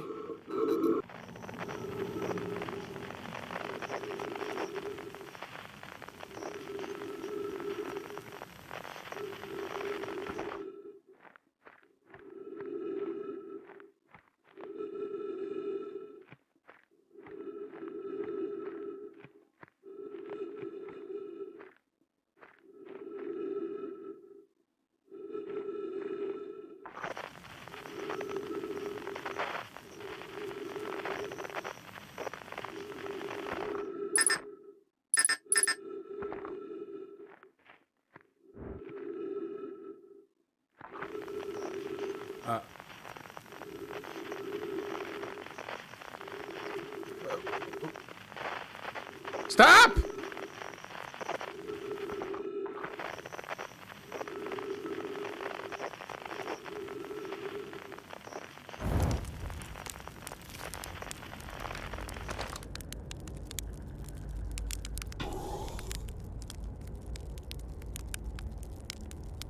Am I winning?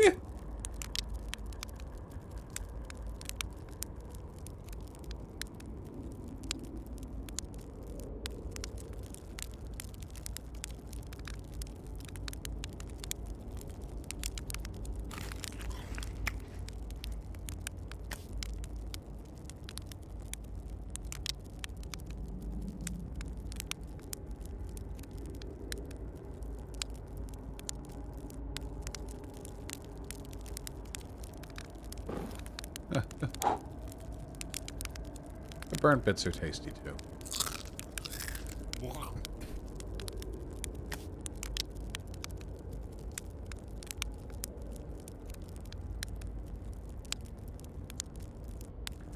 Got way over there. Yeah. Oh. No, we can do this.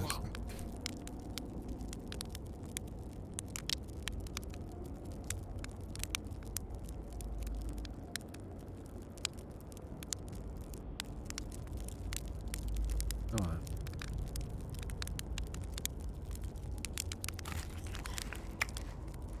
Is that the perfect one? The game? I don't think the game gives you an indicator.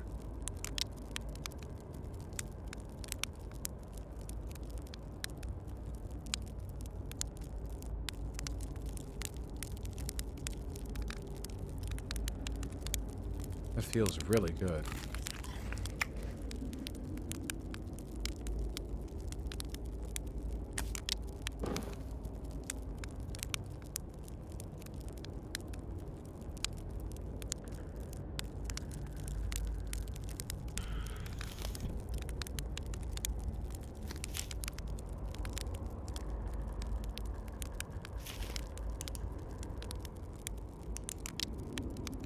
Okay.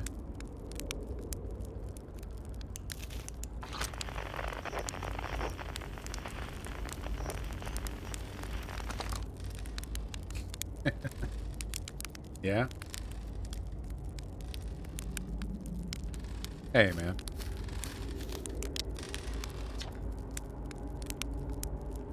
Do you hear music? I don't know, do I?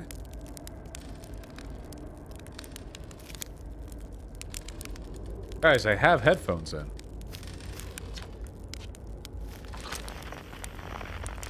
I think I do.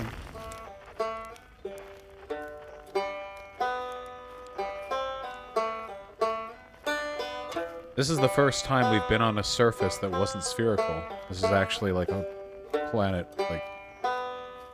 This is an Omai structure.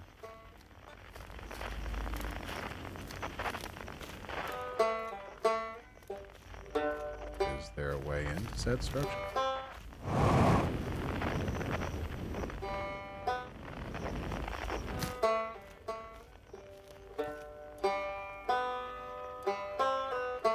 Now, how is it doing that?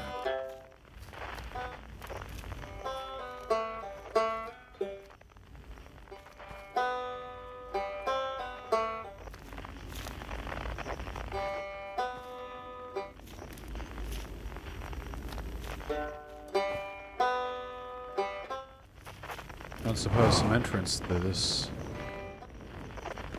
Yeah? This place is just gonna pop up.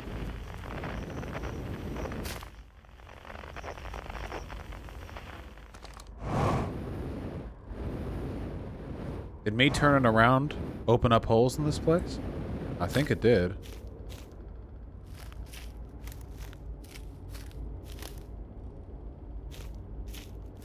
I don't know if this is meant to be comforting, but it's not.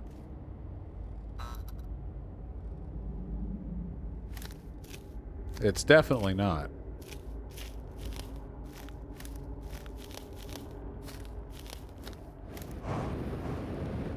Oh, howdy. It's not quite time yet. Pretty sure we'll need the others for this next part. We'll need, you know, everyone. No rush. Take your time. Might not even exist here.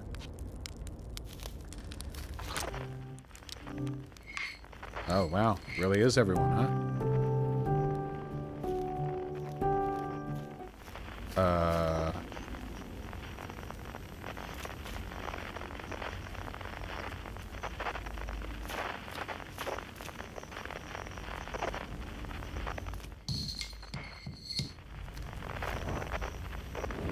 This will be more encouraging. If it weren't for all the creepy death.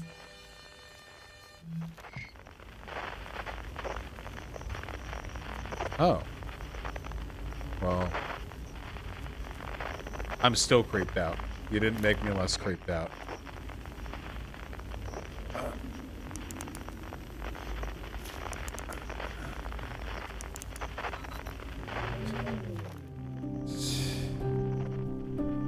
Are there people who aren't creeped out by this? Okay, it generates its own light, so...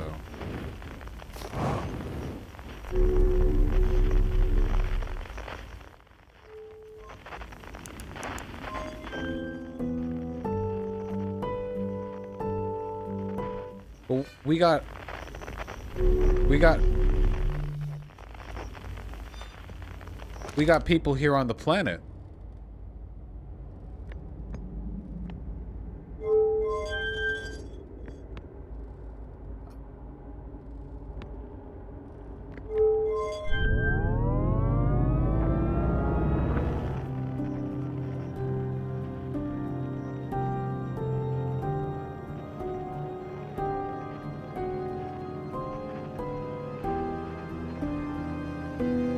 I gotta crash into this because I don't know how to pilot this thing.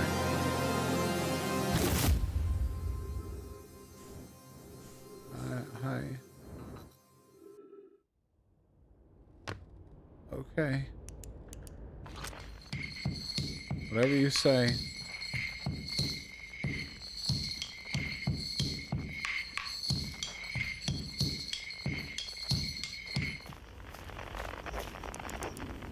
Okay, we... oh. Hi, sons.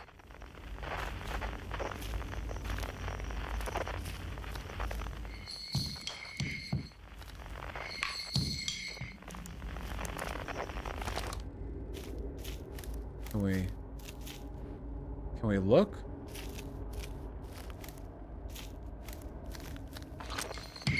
Can I look? Oh. Oh, just chilling out over there, huh?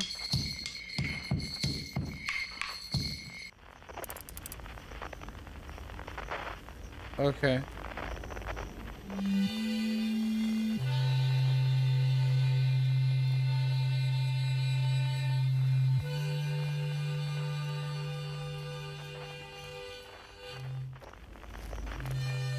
Two folks right up next to each other?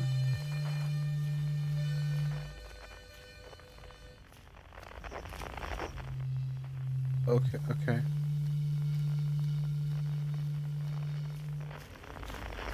Please stop doing this.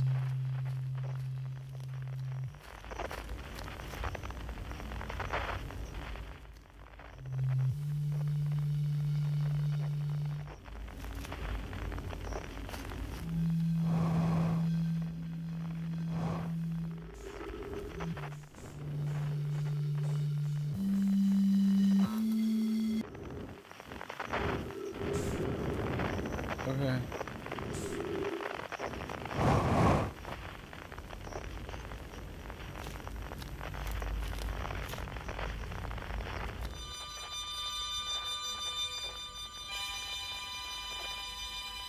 Lol, I don't understand why you're so freaked out by this. It's not just me, dude. Chat hypers if you're also freaked out by this type of stuff.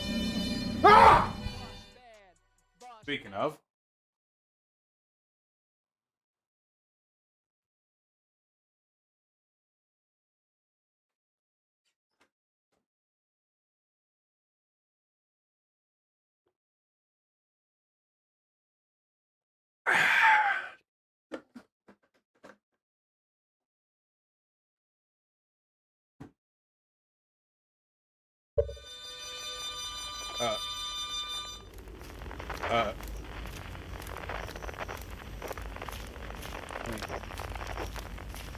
We not?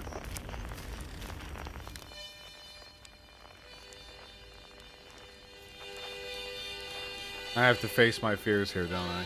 I'm taking it, I don't care. My fears remained unfaced. You gonna eat me? Is that it? We learning something valuable today?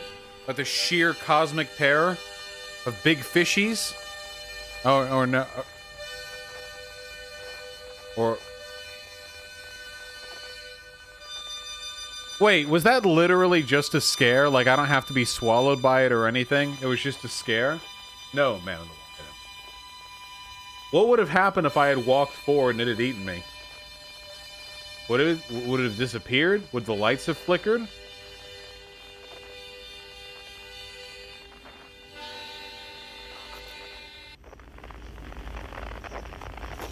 I don't appreciate that.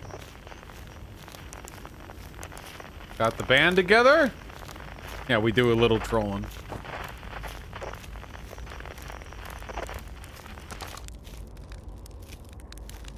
Well, just a few buddies, the end of the universe here. Shall I begin? Yep.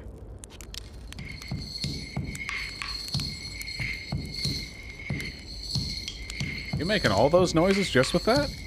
Where's the rattly noise coming from? Huh.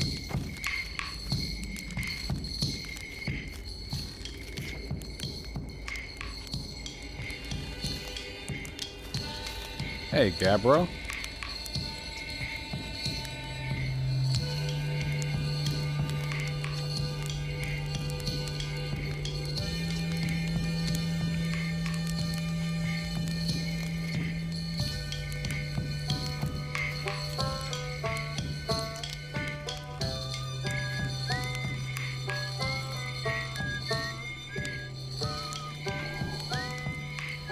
Now we roast.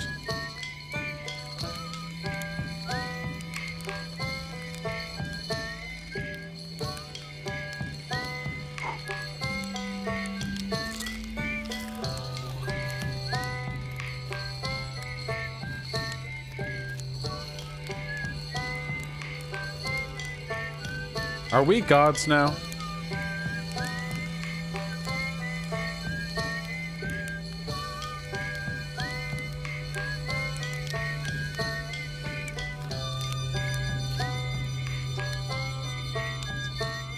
I forgot something?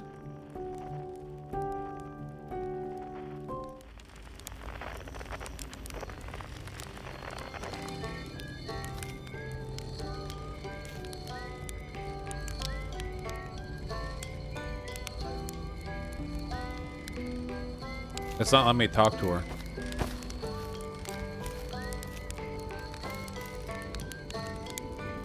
Oh.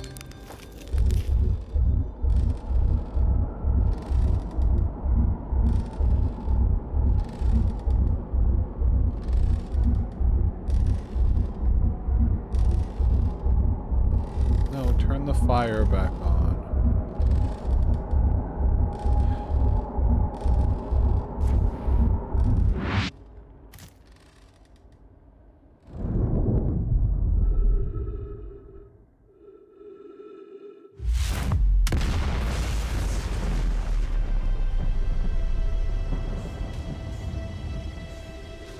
New Big Bang? This feels Big Bang-esque.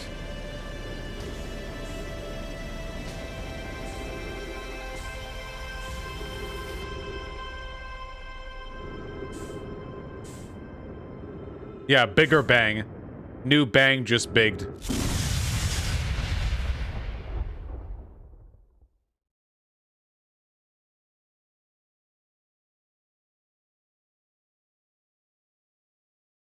Don't skip the credits? Okay. You missed all the ending dialogue? Okay. Christ. You know, it's kind of a shame. Back when I was a kid, I think the most popular belief about the end of the universe was another Big Bang. That eventually gravity would pull everything in the universe together, compress it into a singularity like it was at the beginning, and then it would all happen again. The Big Crunch, yeah. But now the most common belief is that due to the repulsive force of dark energy or dark matter or whatever it is, matter is actually moving away from itself faster than it keeps accelerating away from itself. Eventually, the universe, every atom, every microparticle will be 1 billion miles away from every other microparticle. There will be no way to transmit energy, nothing, no radiation, heat, or light. An infinite dead universe.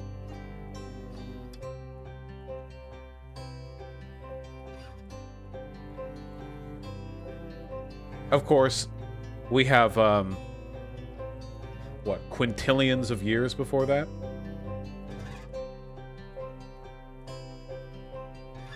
Because black holes are going to be chugging away for a long time.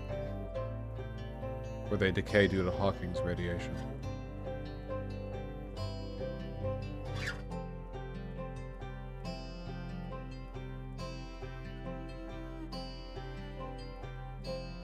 We could be wrong about everything. Yeah, and we probably are. I'm only talking about commonly accepted beliefs about the universe.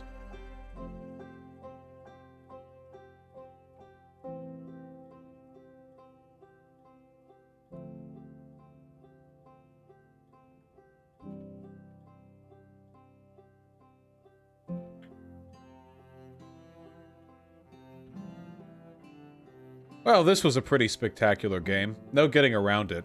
I've never played a game quite like this. I've played games that have nailed the atmosphere, and I've played games that have nailed the puzzle. But I've never played a game that put you in a little toy box universe, you know?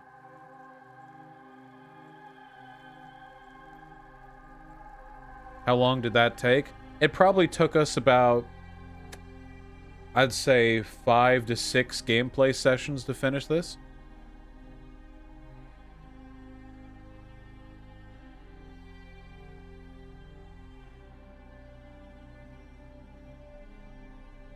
Steam is a timer counter? We can take a look at that. What's the next game gonna be? When does Resident Evil Village come out? I will be, Vermin.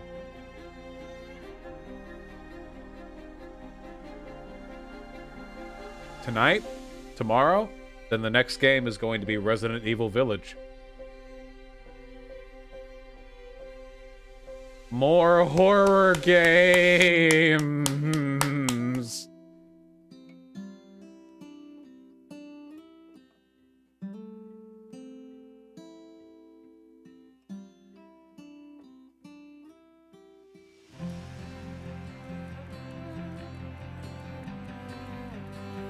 Yeah, Hyena, I said yes. Why does this game terrify you? I'm genuinely curious. If you don't get it, you don't get it. You've seen and heard the same things I've seen and heard. If it scares me but doesn't scare you, that's that. Can some mod ban Man in the Wall for a day for subjecting me to these interminable debate requests in spite of the fact that I've said no twice now? Christ.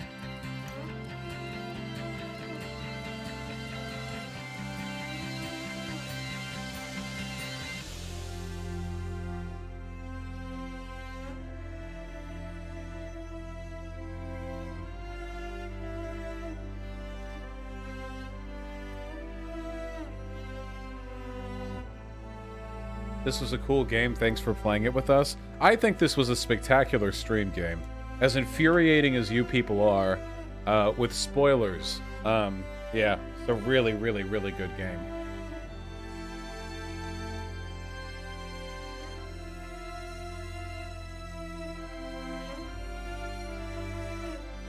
You're hearing the score, right? Yeah, I have earbuds, yeah.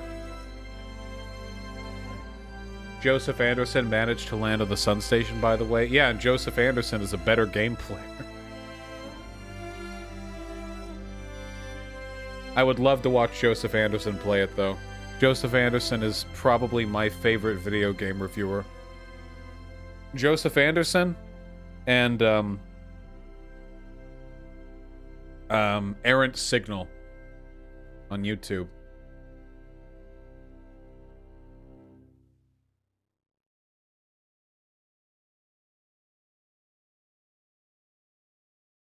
Oh, thank you, Allison. Oh! Hey! Yeah? Are we about to get the third cycle?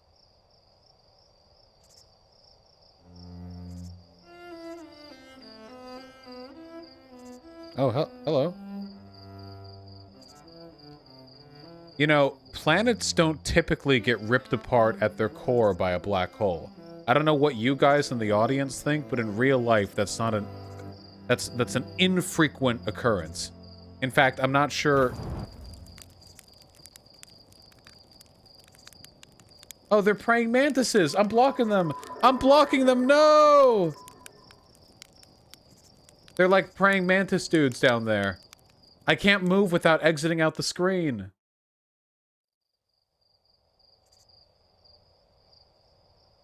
As the probe you threw, yeah. Zoom.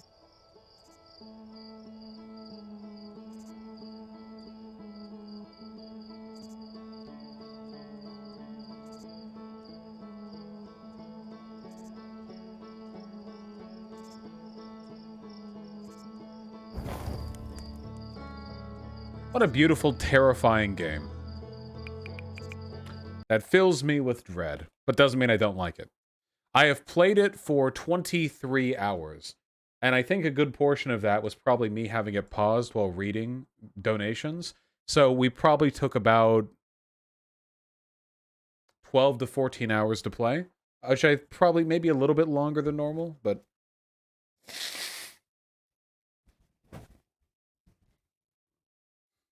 Sorry. You actually got most of the endings? Hold on. Outer Wilds all endings. Let's have a little fun on YouTube, huh? Every Outer Wilds ending. So we'll take a little peek. Huh? How about that? Any peekers in chat?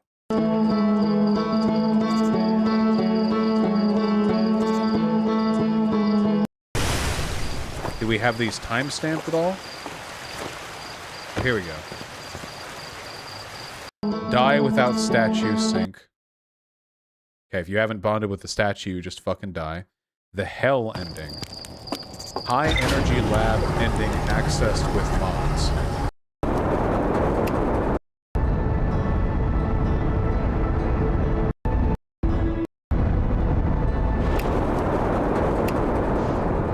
Okay, this person is certainly better at flying than I am. Here, I'll turn the volume down.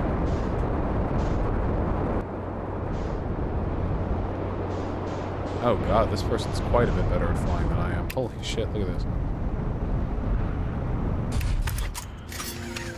Oh my god.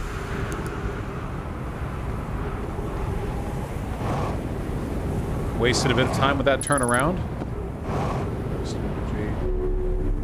You could just run through it?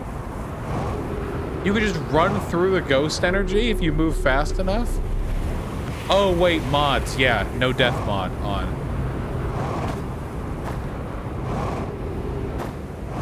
Just bouncing.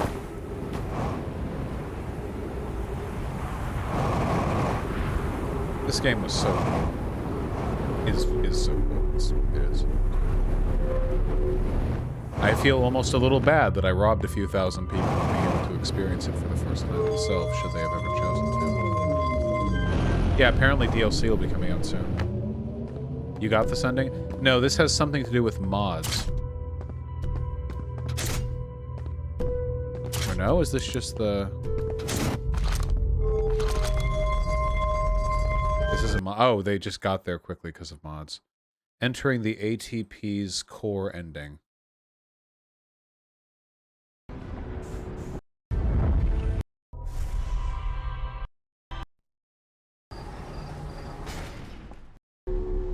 They're going to show us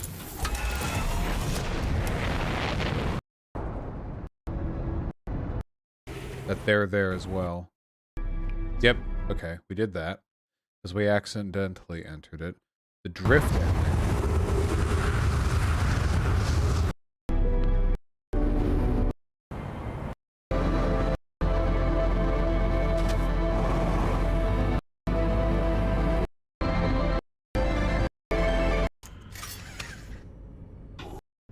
Just leaving? Wait, what? Wait, why does removing the black hole core prevent the sun from going supernova?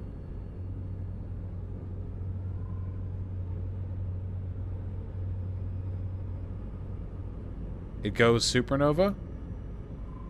He just outran it? It just didn't render? Oh. Well, okay. Fucking rip. You're out of range of the whole project. The Solenum's fate? Okay, take the quantum.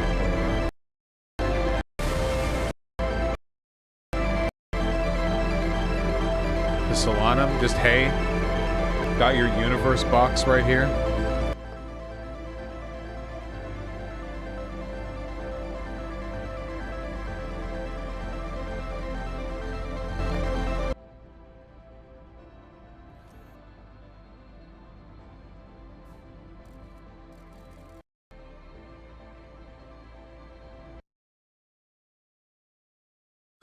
What?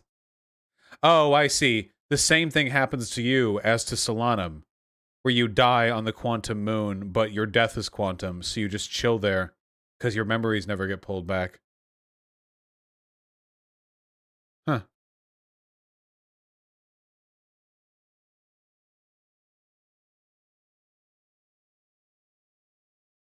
I just want to see. Hold on.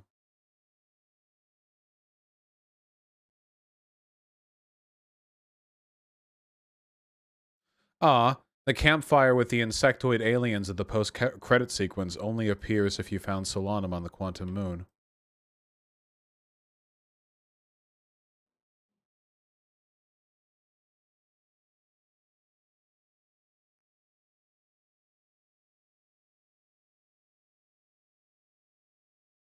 And your probe detail, yeah.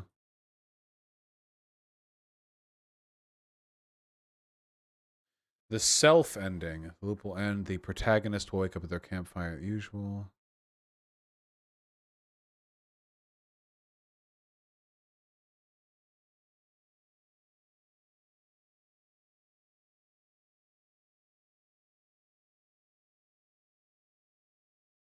Huh. Interesting. Okay, well, I feel like we learned a lot today, huh? How about you guys? Do you feel educated? Do you feel enlightened? Watch a speed run? That's okay. That's fine. Wouldn't a speed run just fit within a single loop? What would a speed run need? For a speed run, you would just have to wait on the Ash Twin, go in there, yoink the thing. You could do it in a single loop. All the shit that we did beforehand was just us acquiring the knowledge that would allow us to do that. But if you have the knowledge, then...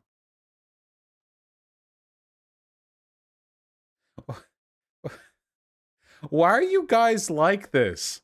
Unironically, what is so wrong with the logo? Why are you guys so obsessed with the logo? I think it's cute. It's a little duder. You people are insufferable.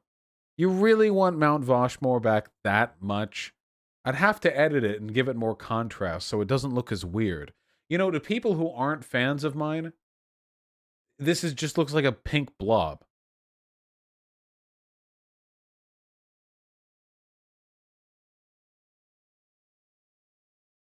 Ugh.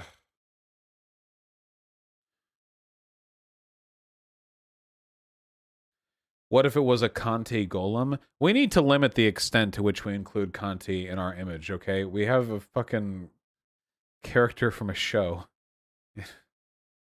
We just want to be careful about any potentially litigious future engagement, you know, if that'd be at all possible. Just buy the copyright, yeah. True.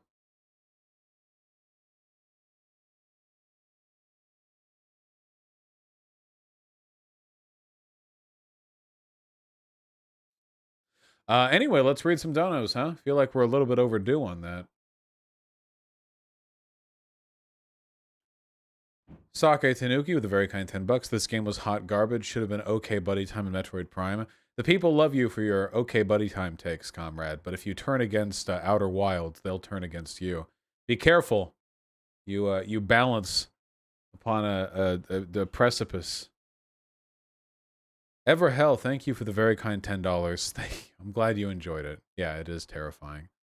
Toxic Scribe, thank you for the 5. HTTP Lovecraft, thank you for the incredibly kind 20 bucks. HTTP Lovecraft was the person who pushed me to buy Outer Wilds. Thank you. It was a wonderful game. I appreciate it. You were very justified in bothering me for it. HTTP Lovecraft, the 10 bucks. Can't believe you didn't spend a loop reading the lore in the Ash Twin. Terrible. I did. I read all the stuff. Yeah, I did. I did do that. Yeah, I did. Cal got your tongue with the 5 bucks. Just had a conversation with a turf over whether or not having kinks is immoral, and I want to kill myself in Roblox. Ah, nice. Yeah. A spectacular overlap there between turfery and sex negativity. Who would have thought? Vincent X and Dares97, thank you for the tier 1 subs. Both really appreciate that. No general tips for speeches, Dares97. It's just a general comfort thing, I think. It's been a while since I've done a public speech. And thank you, Vincent X. Sarah Rose, thank you for the very kind $5. Sorry to have prompted you to burn up in the sun so many times. Matthew H25, thank you for the $5. How do conspiracy theorists use rhetoric to push their BS, such as World War III, aliens, New World Order, etc.?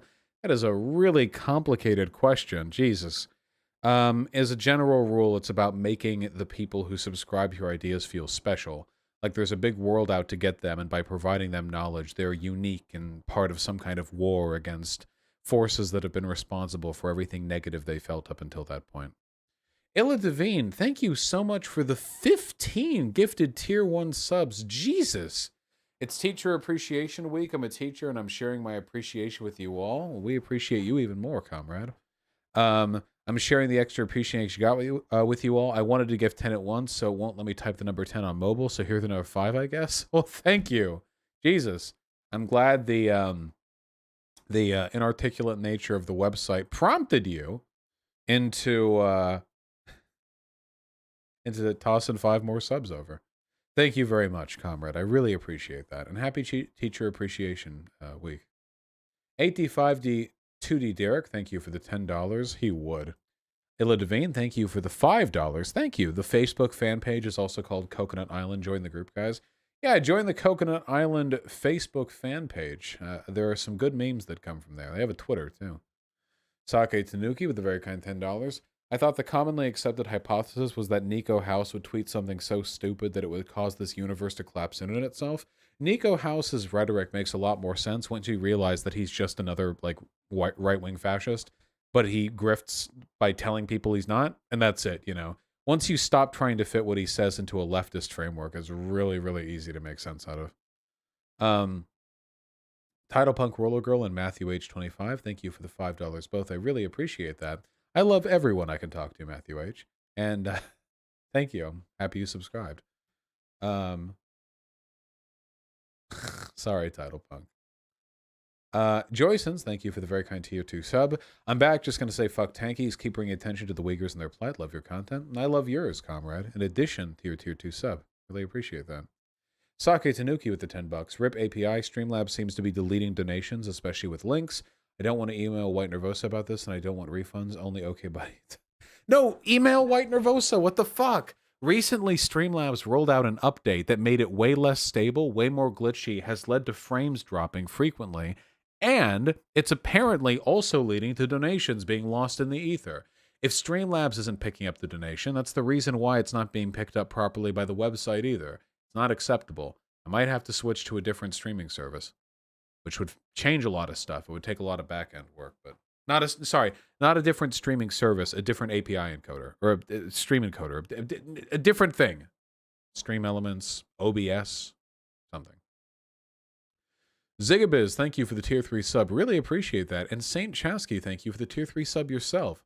I'm glad you've enjoyed the stream, comrade. It's been a fun one. Dandy Andy with the incredibly kind $20 donation. Spending that birthday money right. Thank you for helping me fine-tune my leftist ideas and helping me form my arguments better. Love you, comrade. I love you too. Thank you. That's really kind of you. And happy birthday. Glad you enjoy my content enough to even consider it. Tino Bazer and Alistair Weaver, thanks to the $5 both. Vosh, there's an election in the UK right now. Yeah, I heard rumors about that. UK elections likely to favor Boris Johnson and Scottish separatists. Boris Johnson, 20 more years. Let's fucking go.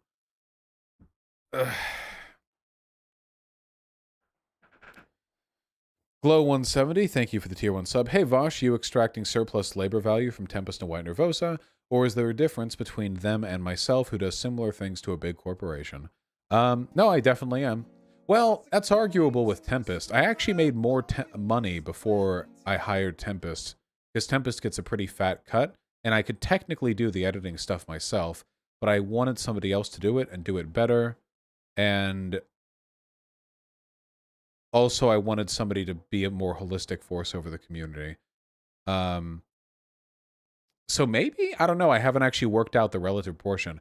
Now, in terms of White Nervosa, I literally couldn't stream if it weren't for her. Like, I wouldn't even have the website. So I definitely get a portion of those proceeds. Though keep in mind, our relationship isn't that of an owner and a worker.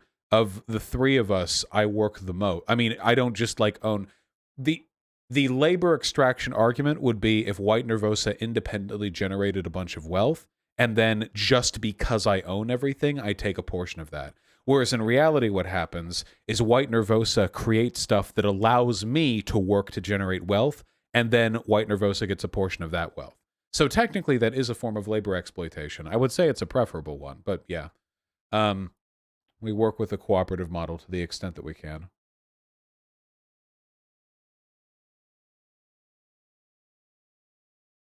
So they create the means of production. After thinking about it for a while, I have come to believe that the traditional Marxist understanding of commodity production doesn't apply very well to streaming. I mean, for Christ's sake, you know, Marxist analysis sometimes falters when you're looking at service-based economies. We're talking about live streaming here. It works very differently. I try to treat everyone fairly.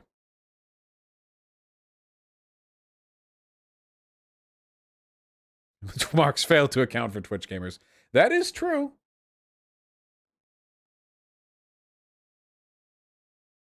Marx could not have conceived of the vending machine. True.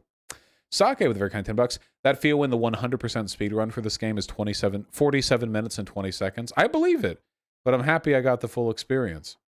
Judy B, thank you for the tier 2 sub. I have a hypothesis that one of the biggest reasons conservatives hate they them pronouns is because they've never figured out there, the 3 ways of spelling that pronunciation. Maybe. I don't know. There are a lot of liberal wine moms who struggle with that too. To be fair, to be bipartisan there. Dendrago and the J team, thank you for the $5 both. Dendrago, sure, next time we're streaming, you can type up some big block posts. Yeah, I saw Posadas John, dumbass shit. Thank you, the J team. Soviet Ball with $5. Have you seen How to Drink on YouTube? No, I have not, I'm afraid. I have virtually no interest in alcohol, so it's just not something I gravitate towards. The real Dan, thank you for the $5. Thank you for the kind words, comrade. It's been my pleasure. Honkus with the tier 2 sub. I love you too. And Red Cascadian with the tier 2 sub. Not even a message provided. Love you too, buddy. The Theropunk and Comrade Dro, thank you for the tier 1 subs both. Really appreciate that. Theropunk, congratulations on passing all of your classes after finals. That's awesome, comrade. You put in the work and you got the time. Flea with the $5. You got to do RE8. We are going to do RE8. The Resident Evil 7 stream was pog as fuck. Also, playing Resident Evil Village on stream is going to make for some really, really clean content. It's a game that is great for streaming, that there's been a lot of memeing about, especially in the online politics sphere, because political people all want to be stepped on by 8-foot-tall women. And it's a new game. I wonder if we'll be able to maintain 5,000 or 6,000 viewers during that. That'd be super cool. I want more people to watch the game streams. I feel like the game streams are so nice. Brick Lair, thank you for the 2 gifted tier 1 subs. I really, really appreciate that. And Thana with the tier 1 sub. Gifted. Peppo Comfy. Lazy Peasant with the incredibly kind $25. Thank you very, very much. So proud of her. Is that true? What is this? This is Nicola Sturgeon on Twitter saying, Glasgow South Side is the most diverse and multicultural constituency in Scotland, one of the many things that makes it so brilliant. I am confident it will unite today to utterly reject these fascists. I hope so. Do you really... Nicola! He does want to confront Nicola Sturgeon. Nicola, how are you? You're sorry? What are you sorry for? Mass immigration? Marxism? You're a fascist. You're allowing women to be raped in Govan Hill and you say nothing about it. I'm not the fact. Wow. I can't believe there are human beings who actually talk like fantasy dwarves. I can't, every time I hear a thick Scottish accent, I am reminded. Do you really think that Marxism is what's best for Scotland? Fascism doesn't explain itself. That's why you're walking away. You're a real fascist. You're trying to turn Scotland into a socialist republic. This is why leftism in America fails, because we don't have big fucking guys with thick necks and golf cats screaming at fascists with an imperceivably dense Scottish accent. That if we had even like 5 of these guys in America, we would be living in a communist utopia right now. You doing? You know, I've been on the ground speaking to locals who say you are an absolute disgrace. Well, we'll see what the locals view. We'll see the locals view later on. Of course, the locals, what, the ones that you flooded from other countries? You're a This is racist. Scotland. You yourself are ashamed of your I'm a proud Scotsman, and I don't like my country being turned into another country by you.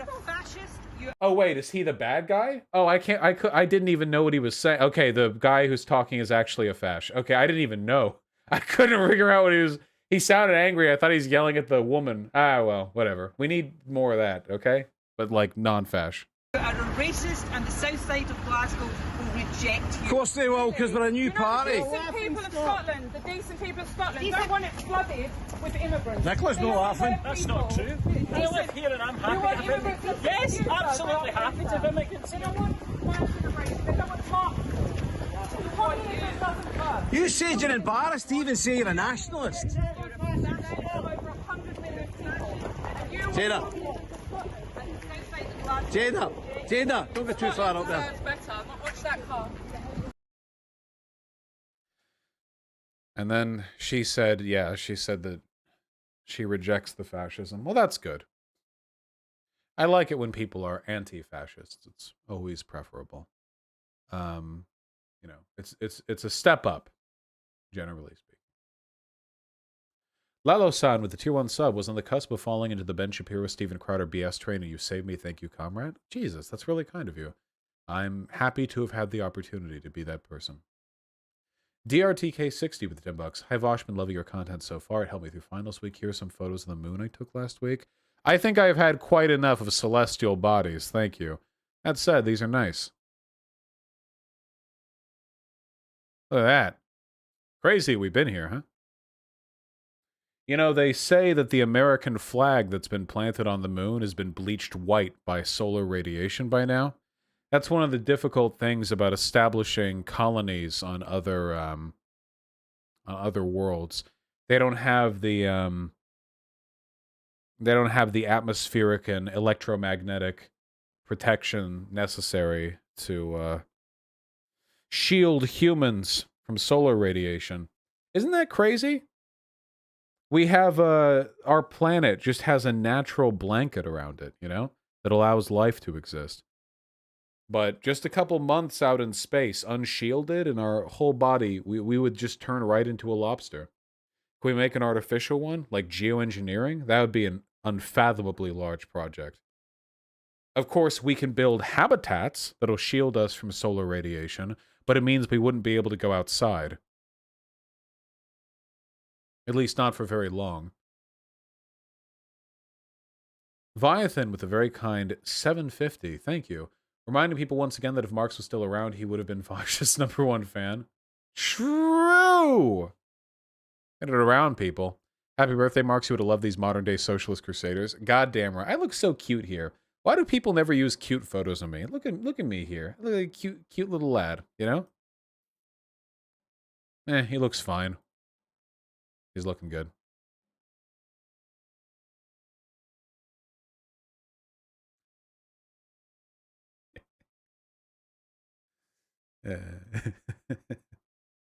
Talking to Duke, the very kind $10.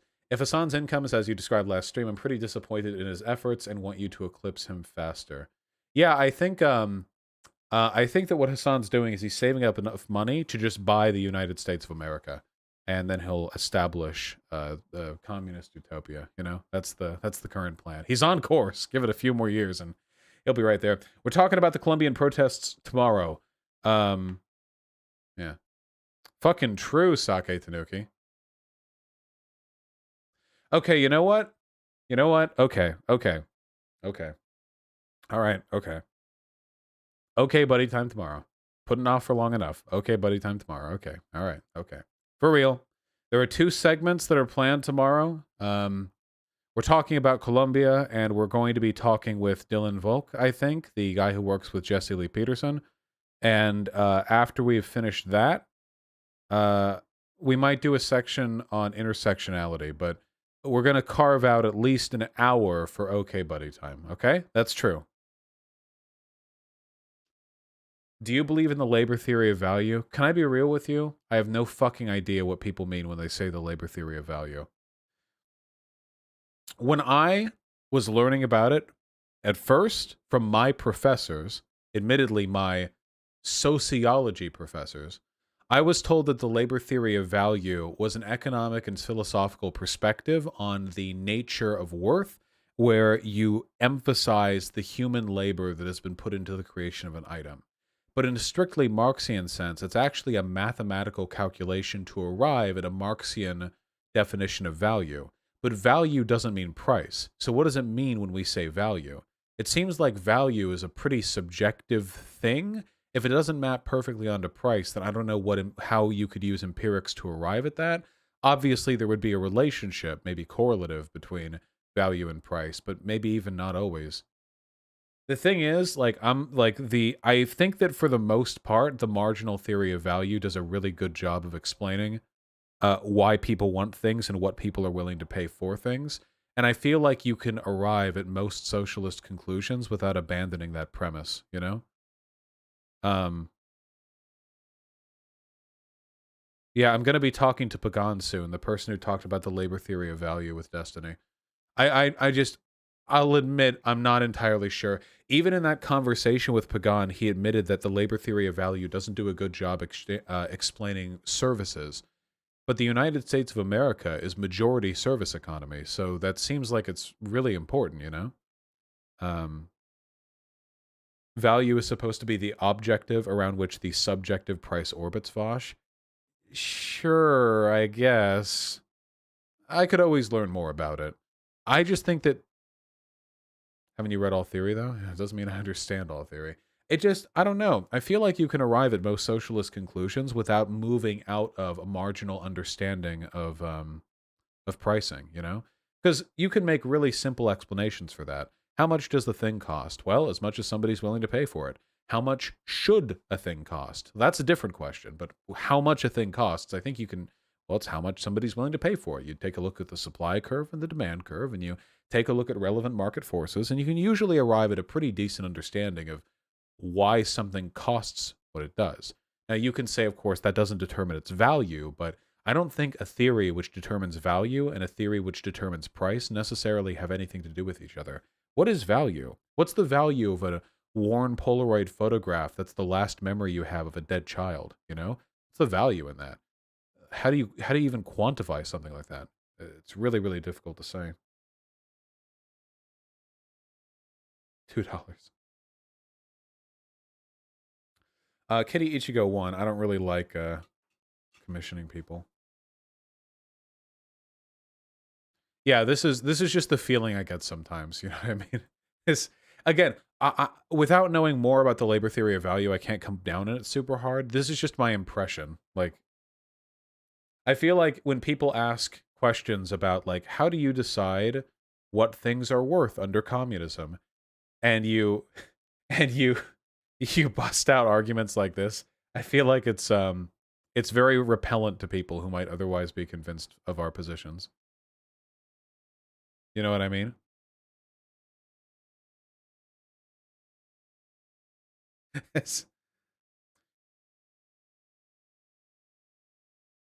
Basically, it's socially necessary labor. Yeah, but it's a term for itself, right? Like, what does that mean, socially necessary labor?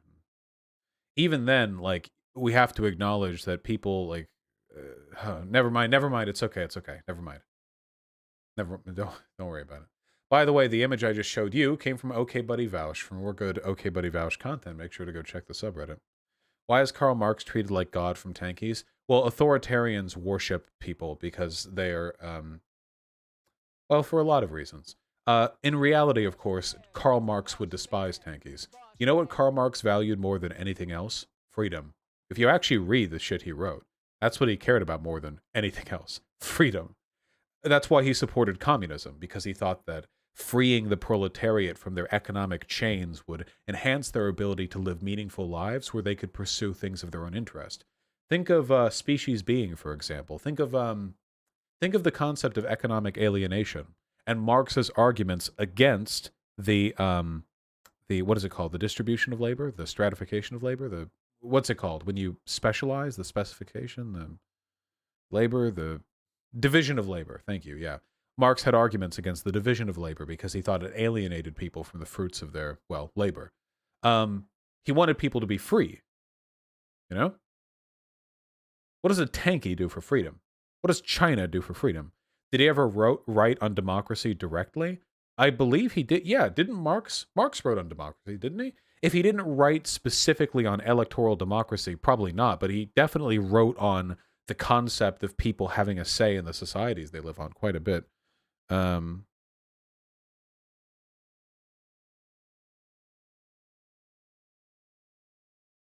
Yeah, Karl Marx on democracy, participation, voting, and equality.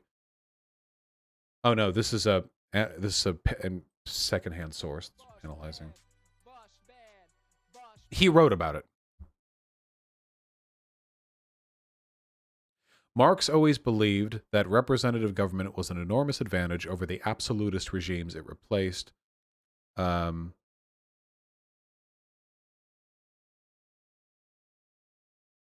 Marx's theory of democracy in his critique of Hegel's writings is a critique of the political state and political philosophy tied to his conception of the good society. He wrote in it plenty, basically. Any tips on crowdfunding, especially for study abroad? No, I mean, technically everything I do is crowdfunded, but it's because I produce content. You mean like make a GoFundMe? I don't know. Paris Commune, universal suffrage. Yeah, good stuff, good stuff. I got you. Well, that's debatable. Gloob with a tier 1 sub. Thank you very, very much. I want to watch Banana Fish. Yeah, for sure. I want to watch Banana Fish.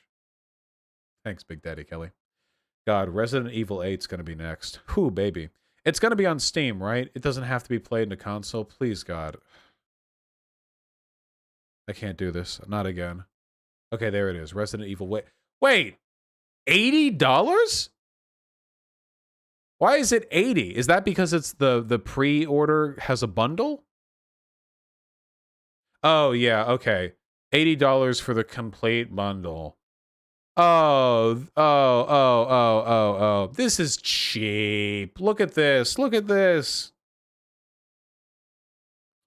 The advertised price is $80 for the bundle, $60 if you just buy the game, but that's considered like a secondary purchase. If you actually look up, see, $80 is the listed price up here. See? Nice trick. You're going to sell 1 billion copies anyway. Jesus. With all the free advertising you got with your big booba lady?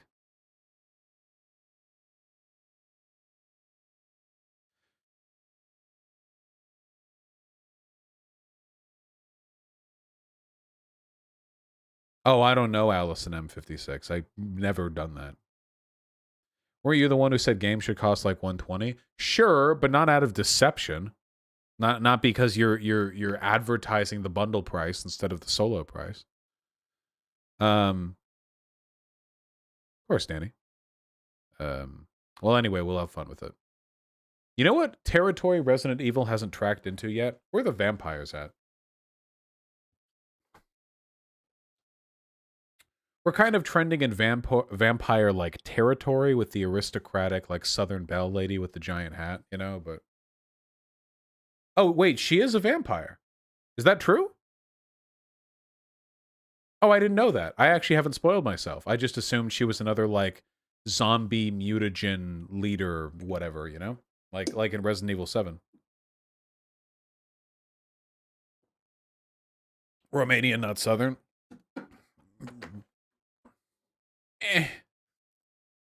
There's werewolves also. Oh, really? Okay, well, hold on. Wait, we might be here for it. I like vampires a lot. I really, really like vampires. I think they're done so poorly. I mean, everyone makes fun of, like, Twilight and stuff like that. But I'm gonna be real with you all, okay? I'm gonna be real with you all, okay? I liked Vampire the Masquerade, but I don't like its take on vampires, guys. I'm sorry. It feels like at that point, vampire just means, like, any kind of monster that drinks blood. But to me, the real vampires are aristocratic. They have to be. The true vampire... Because the monsters that we invent are representative of our fears, right? It used to be that the monsters humans invented were the gods that controlled the weather and the beasts and the what have you, because they feared nature. They didn't understand nature. That was where the threats came from. But when vampires were conceptualized, when they really started to run into the mythos, what vampires were meant to be representative of was the decaying aristocratic class. You had all these aristocracies, these noble bloodlines running back hundreds of years in Europe. But now, it's the the 1800s, and things are winding down a little bit. Democracies are starting to become more popular, Enlightenment thinking is rising, superstition is lowering, and people care much less about the aristocracy. But there's still these bloodsuckers. They live in these tremendous mansions. They're landlords to the highest degree. The serfs, hundreds of miles around, pay tithes to them. The vampires are supposed to be like the decaying aristocratic class. That's why vampires are usually portrayed in a number of ways. First of all, vampires tend to be portrayed pretty explicitly European. They're usually incredibly wealthy. They're usually very sexually decadent. These are all characteristics associated with the aristocracy. Castles, red wine, despising human life, thinking of regular humans as cattle, as lesser beings. Yeah. This is the archetypical vampire to me. Yeah, Contra talked in the opulence video about this, but yeah, it's been the case for a while. Blackula was a good movie, though. Well, there you go. Is Hotel Transylvania aristocratic propaganda?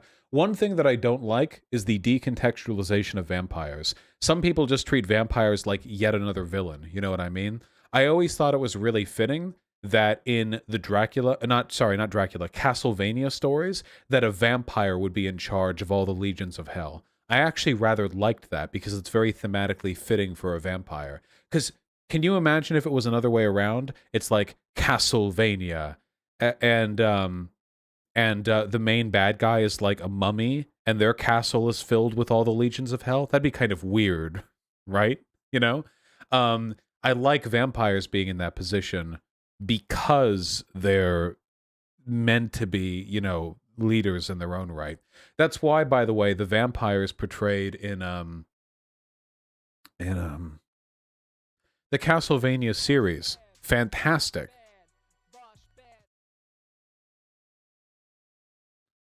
Absolutely fantastic.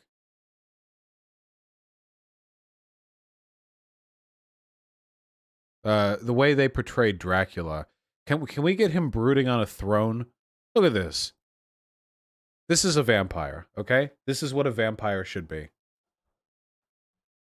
They did such a good job with Dracula in this show, too. He was so brooding. He was so miserly and hateful, but lazy about it. Like he couldn't even be bothered to personally enact the culling of humanity that he cared for, He was just this sad, miserable... He had a nice voice, too. Oh, what a voice. What a spectacular character. Yeah. But still very intelligent. Actually, I think one of the tropes I like about vampires is that they're very intellectually strong, but very emotionally weak. That's something that I like about them. They're haughty and arrogant and emotional and ill-tempered and vile in their own ways, but incredibly intelligent. If you actually just try to face them in a game of wits, you're done. You can't actually outsmart them, but they can be tricked because they're arrogant.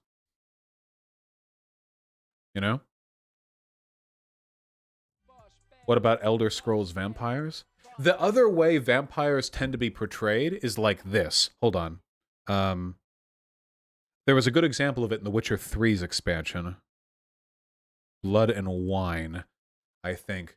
The vampire lord, the unseen elder that you find. The other take on so Witcher borrows more from Polish mythology, and vampires are more of these like wispy, ragged, cave-dwelling creatures, aristocratic in their own right, but more occultish, more ghoulish, yeah. The way I always understood it is that you have a head vampire, and this vampire is arrogant and aristocratic and so on and so forth. But then when they feed, sometimes they create lesser vampires, and the lesser vampires are more like those ghouls. They're more like, they have the same basic powers, but they're, well, actually, in a way, wouldn't that kind of make them like a new wealth? In a way? You have the aristocracy, old, rigid, mannered, ancient, and then you have their gift, their wealth, being transferred to these new vampires, the young wealth, you know, these entrepreneurs, these new business, and they're still strong. They have the same strength, but they lack all the regality, all of the grace, the mannerisms. You know what I mean? It's the old wealth, new wealth divide. I think that's an appropriate metaphor. I think it works.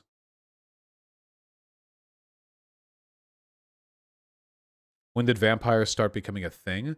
Well, when did Dracula come out? Dracula novel release. 1897. So late 1800s. Now, vampires existed before then, but I think I mean, that's a good cultural hallmark, you know. Carmilla was the first vampire book, not Dracula. No, I know. Just I'm not looking for when it started, just like when it really caught on. But yeah, Carmilla.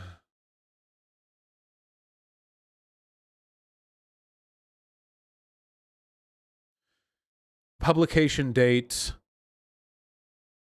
1872, so about 20 years beforehand.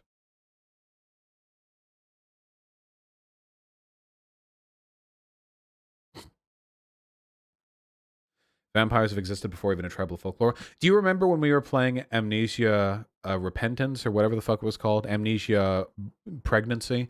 And I was saying that I think a really, really, really, really cool horror game would be if there was like a completely foreign tribe that came into the folds of a vampire manor. I still think it'd be. I'll repeat it one more time just for everyone you haven't seen. So one of the key tropes in horror is that when you encounter a horrific creature or a horrific setting, that the people who are entering it aren't familiar with the tropes that are associated with it. So you can watch or read a novel about vampires. Or actually, I'll give you an example for something I'm reading right now. Right now, I'm reading The Shadow over Innsmouth, the Lovecraft book. And the guy who goes to Innsmouth, it feels like if you were watching this in a movie or reading it in a modern book, you would be like, what the fuck is wrong with you? Why are you... You're gonna die in this town. There's no way, because the whole opening of the book is everyone dropping every imaginable red flag you could ever imagine on that town. Strangers have been missing and dying here. All the locals don't take kindly to strangers. There's a weird fishy odor. The cult there has been disavowed by all the local churches. The Vatican has sent people here. There's there's everything.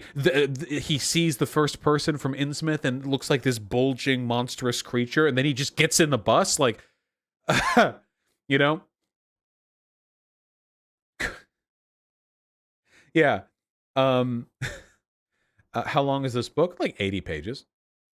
Not much. But anyway. Now, this was written 100 years ago. The Shadow over Innsmouth. Back then, I guess people were less trope savvy than they are today. But I feel like nowadays people wouldn't get behind that story very well. They would need some kind of excuse for the guy to visit the town. In the original Shadow over Innsmouth, do you know why the man goes to this cursed town? He wants to save a little bit of money on a train fare. Unironically. Takes 2 buses, one that leads to the cursed town. He wants to save a bit in a train fare. That's really it. You know? Like, imagine, like, here's what he does, okay? Imagine Silent Hill is a real town, and everyone knows what it's like, and you have played the entirety of Silent Hill 2, okay? And you realize you could save $1.50 by taking a 2-bus route that stops for 8 hours in Silent Hill, rather than taking a direct route.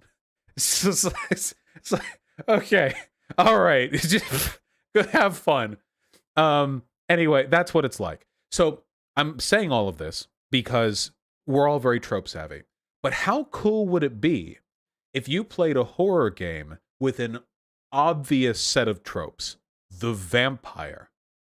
You wander down the lonesome European road. It's storming outside. You're cold, you're wet, but you see atop a hill the silhouette of a grand manor cast against the light of the lightning bolts. And you think, hopefully, the servant of this manor is kind to a weary traveler. You head up there, you see that there are stakes, wet from the rain, no blood on them because they've been washed away, lining the road that leads up. You see the belfries, you see bats pouring out from the underside of the flying buttresses as you cross up it. But in any normal situation, even your average 19th century European peasant would look at that manor and go, that's a vampire manor. That, nope. I'm going to die out here of exposure. I'm not going in there. Nope, that's a vampire manor. But what if you're not playing as Westerners? What if you're playing as, like, travelers from the East? Like Chinese merchants? Or like indigenous people? From, like Inuit? Or from, like, the Philippines that have just come a long fucking boat ride? What if you're playing as a culture, as people from a culture, that has no familiarity whatsoever with the modern tropes associated with something like a vampire? I think that'd be so cool. You could follow them through the horror game, you know? You're getting spooked all over the goddamn place. But you're not directly familiar. Yeah, I have talked about it before. If you were listening 5 minutes ago, I said I've talked about this before. I'm repeating it. Reading Lovecraft has really made me want to start writing again. I used to write a decent amount. Thought on Junji Ito. Junji Ito's good. Of course. Is the racism in Shadow over Innsmouth like mega obvious or tame compared to normal Lovecraft? It's the first Lovecraft novel that I've met.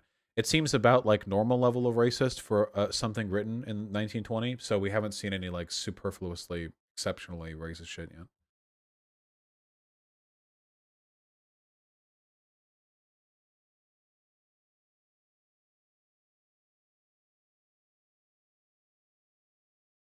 Dude, these people are incredible. Here's the Bay Area guy, this brainlet. Today I attended this fantastic event held by the Nazi German Immigration Workers Party. Presented the we got a couple of Jewish Jewish citizens along. We got a bunch of Nazi Party officials, and they put together a PowerPoint and how like cool things were inside the border. You know, all right. Hey, wait, can I ask a question? Does anyone unironically think the Lovecraft cat name thing is funny? Like, I learned about it once, like 8 years ago, thought, wow, that's exceptional, and then never thought about it again. But there are people like today, like you all know, everyone knows that it's the N-word. Everyone knows. But like people keep like, don't say the cat's name. Like we all know.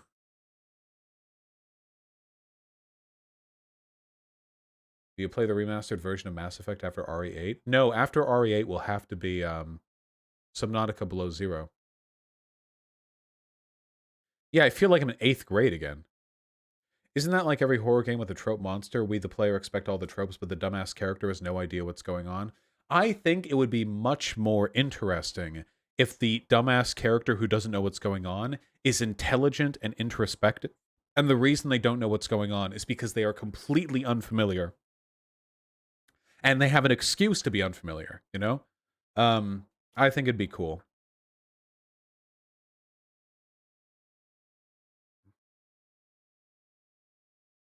Yeah, well. Ever thought of creating your own ethno-safe? No, thank you. Anyway, I used to write more often. A lot of the shit that I wrote was like not safe for work. But there were a few things that I wrote that I thought were okay. But I haven't done it for so long. One of the things, writing is a skill that is bolstered significantly by reading.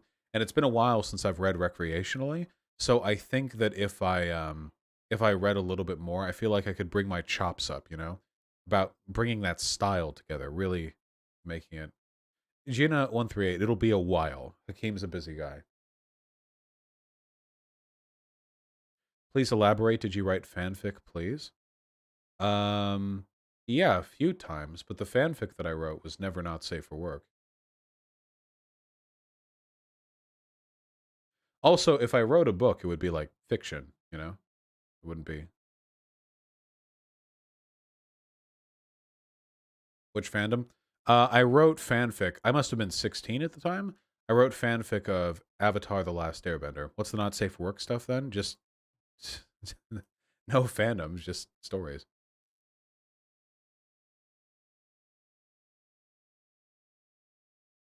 Cringe? Yeah. You're cringe.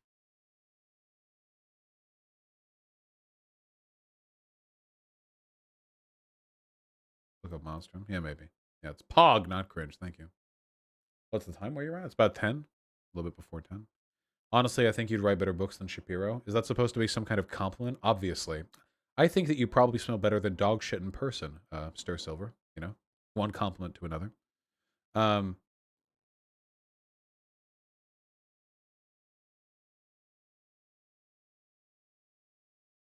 Not the Hitalia fan. Oh, no.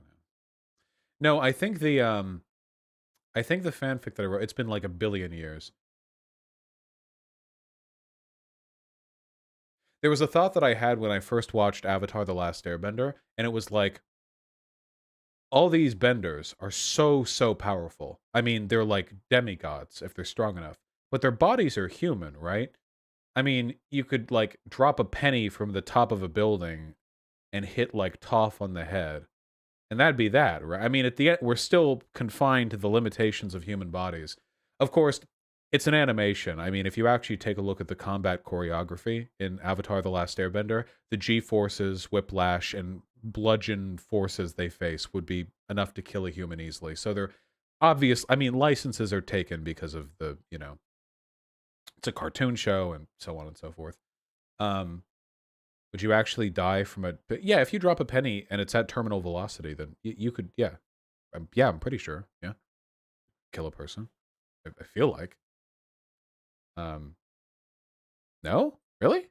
That's a myth? Oh, is that an urban legend? Fine then, a small rock, something. It's a 1 pound rock then would certainly do it.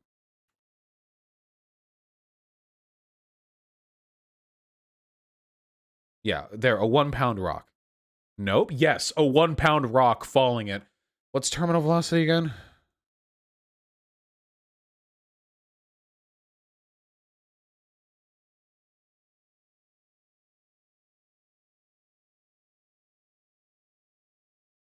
Why is it not just giving me when I Google it? Terminal velocity on Earth. Just for like a spherical, around 53 meters per second. Yeah, I know it depends on volume, but like a general, just like dropping a marble, like a baseline. Yes, if something that weighs if a rock that weighs a pound hits your skull at 53 meters per second, you will die. You will reliably die. There, that's yes, that's a guarantee. Okay, that's a Vosh guarantee right there. I will be Xander Hall. Don't you worry. You're getting canceled over the CIA thing too. What CIA thing?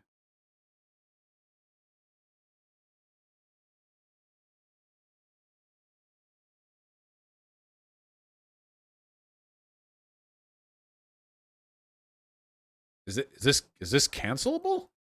Vosh, I'm not opposed to trans women in the military, but I feel like we're focusing the wrong issue here. I feel like celebrating minor identity or progressive-based advances in otherwise problematic institutions may prevent us from levying critiques of those institutions. This is the most correct... Oh, this person's a lib, I think.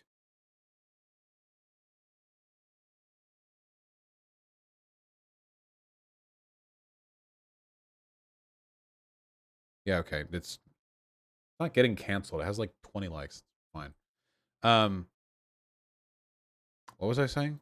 Oh, anyway, the fan fiction was just like, I hated Azula. Who doesn't hate Azula? I mean, you know, sympathy, sure, but hate. Anyway, the fanfic that I wrote was it was oh fuck, I'm trying to remember. I think the gist of it was that Azula was on a Fire Nation ship and she was being a bitch, which I mean Azula, you know, and really stirring up the crew, and there were stirrings of a mutiny, but everyone was too scared of her. One guy went ahead and actually tried to kill her, but by like ambushing her when she was sleeping, and he failed. It was like I think it was like she got woken up by him entering because she was a light sleeper, and in like a nanosecond, half of his body had been burnt off, but he clocked her in the face really hard right before she managed to get the fire out. So he was left with lethal burns, and she just got like hit really hard, but the guy was already dead at that point, like basically. So he just sort of stumbled out into the ocean. And after that, everyone on the board shipped up, or something like that. It was that was the base of the basic premise of it, or something. All this Avatar talk is making me kind of excited for the new shows coming out in Paramount. Well, yeah, any new content. I mean, we'll see if it's good. Nothing can ruin the original. So very cool one-shot concept. Yeah, I mean, if her flames are blue, she could like arc weld through people. I mean, she could just cut through. It just like lasers. Did you post it on the internet? Like maybe a billion years ago. I didn't even know where it'd be. I have no idea where I'd even find it at that point, you know? You heard of Reddit serials? They're an upcoming subreddit for medium to long length fiction. No. Also, I have my own platform to take advantage of. If I wanted to share writing, I would share it with like you guys, unless it was not safe for work writing, in which case I'm not being judged by you people. Thank you. Thank you. No, thank you. Thank you. If it's cringe, I give the aunties like 2 weeks before they find it. I don't think there's anything problematic. The only thing you could find problematic about the story that I just said is if you think that an adult hitting a 16-year-old is problematic, if the 16-year-old is like a tyrannical fascist that can spit fire and kills a bunch of people. Like, maybe? Like, 14 years old? Oh, okay, 14. Well, she got hit anyway. Ha!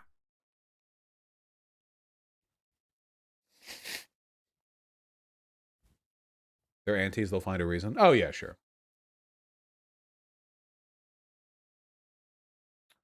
Clockin' and Dawkin'.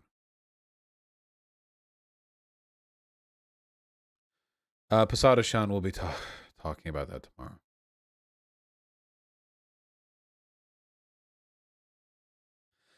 Isvania, send an email. I'll have to think about that. Do you think comedy is harder to write than horror? Comedy is exponentially harder to write than horror. Undeniably. Unimaginably. If you try to write a scene that's meant to be scary, and it's not that scary, you can usually settle for disquieting or unnerving, or at the very least, you build atmosphere. If you try to write a joke, and it lands, you kill the weight. You take the air out of the room. A failed joke is... jokes are... the pit afterwards, if you fuck up, is so much harder. Not to mention, most people don't know how to transcribe comedy into writing. 99% of the time, when you guys are telling a joke, you're doing it over voice. You can tell jokes over text, but are what you say jokes, or are they just funny or amusing things that have happened? Be willing to bet that if most of you reflect in the funny conversations that you've had, there aren't so much jokes.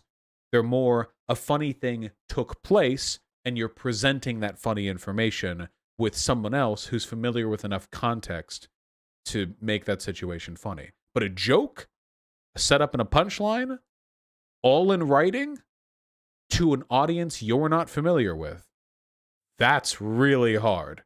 A lot of respect for comedians.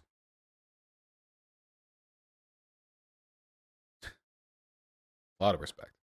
I would never try to write comedy. God help me. Plus, I'd only ever really want to write... Oh, have you seen this? Oh, yeah, I saw that. Do you think Florida should be forcibly removed from the country today after today's voting laws? They'll be the first to be swallowed up by the rising sea level, so not much to worry about. A joke that repeatedly falls flat is the basic unit of broad despair. True. I don't know how Chainsaw Man can be so horrifying and funny. Chainsaw Man is very, very funny, in my opinion. I think they do that very, very well. And most of it is comedic timing, I think. Trying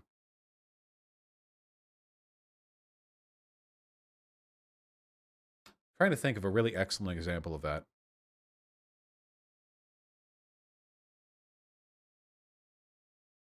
Oh, maybe I can show it. Hold on. Read Chainsaw Man online. This all acquired legally, of course. purchase the rights, etc., etc. We can do a little... Oh, minor not safe for work incoming. It should be fairly minor. It shouldn't be an issue for Twitch or anything like that. Just, you know, gotta find the right point. Chainsaw Man really blew up here in the West, didn't it? You know, back when I started reading it, I had just barely heard about it, but now it feels like everyone has.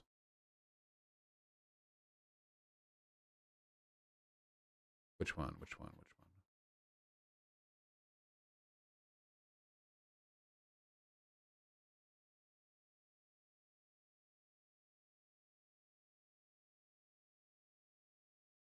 Oh yeah, there we go. Isn't Chainsaw Man really fucked up? It's not nearly as fucked up as Fire Punch, but it's still pretty fucked up. Anyway, it's cute. Anyway, so here's a joke, for example, okay? I'm going to provide you guys a joke, okay? So the basic premise, this is spoilers, but it's only very early on in the series, so not huge spoilers, but the basic premise thus far is that two demon hunters live together. They don't have a great relationship, and now a third demon hunter, who is herself a demon, arrives at this place, and all of the people here are variant degrees of socially stunted, okay? That is the gist that takes place, okay? All right? Ready for that? So, like, a cute girl shows up. Like, this is a very common premise in an anime. See, she shows up, she's a cat. Look at her. I love Power. She's my favorite, okay? We're no criticizing Power. Absolutely flawless character in every way. Anyway, immediate asshole when she comes in, okay? And you'd think normally, like, oh my god, there's a cute girl here. Oh my god, I'm gonna coom. The first thing she does is act like a child with vegetables. She says she never takes baths and that she stinks. She says that she never flushes the toilet after taking a shit. And then she makes fun of them. The first thing she does is act like a disgusting piece of shit. And we find our protagonist cleaning Power's shit off the inside of the toilet. And then Power, in return for a previous arrangement that they had, agrees to allow our main character to grab her tits for a hot second. She sits on the toilet that he was cleaning of her shit to do that. And he thinks that she's an angel. Now, that's what we call, I think, a fairly effective setup and punchline. Okay? I think that's a fairly effective delivery for a number of reasons. It's actually a fairly complicated... Yeah, there's even more after that, but I'm not spoiling shit, okay? We ban the feet posters. I'm not a foot poster. Other people see the feet. I don't even see the foot. Then someone else points it out, and I'm like, oh yeah, there's a foot there. But anyway, the setup there is really, really good. There are multiple layers of setup. First of all, you have the expectation that the cute girl who arrives at your living situation will immediately be cute and fun to be around. But she's not. She's disgusting and abhorrent and incredibly disrespectful in a way that's not cute at all. Because normally when anime girls are disrespectful, they do it in like a tsundere way, you know, where it's like they're mean, but like a hot bitch kind of mean. But she doesn't do that. She's just inconsiderate, just flatly inconsiderate. So that right there is a deviation from expectation, which is the baseline of comedy. And then, as her inconsiderate tendencies worsen, she then proposes some kind of sexual engagement with the protagonist in the most egregious context imaginable on the toilet that had her shit in it that he was cleaning and complaining that he couldn't get the shit off of. She sits there and then he blushes and freaks out over it. There are multiple jokes there. And the biggest punchline are the simps who get off on it. All the people who are like feet posting or boobies, that you're the butt of the joke. That Power is inconsiderate, rude, and gross. But as long as she's a cute girl, you dumbass simps will fall for it anyway. So whatever. That the joke is good because the people who like it are often the butt of the joke. It's just, it's an effective setup.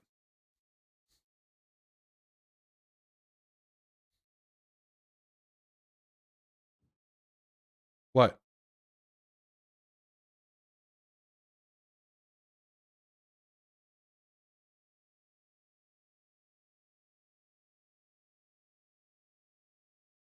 Oh, oh, sorry, no, not simp.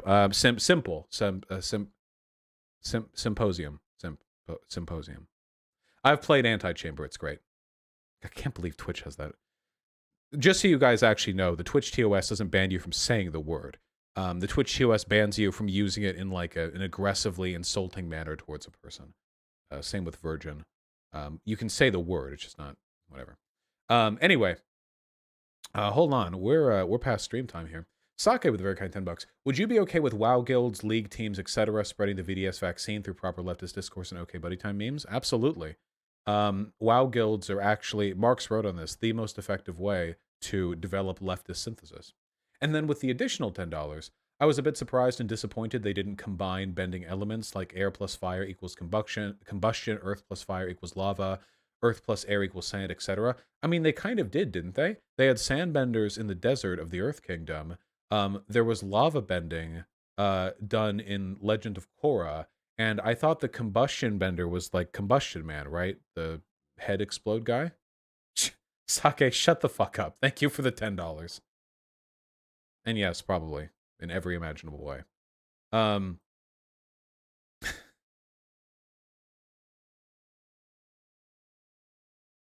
Yeah, but they were earthbenders, not airbenders. Well, sure, but the elemental representation was present. Anyway, I love you all very much. You're beautiful people. I have to wake up really, really, really early tomorrow for physical therapy, so that's going to be not fun. But I love you anyway. So all of you, please take care, and I'll see you all tomorrow. All right, bye-bye.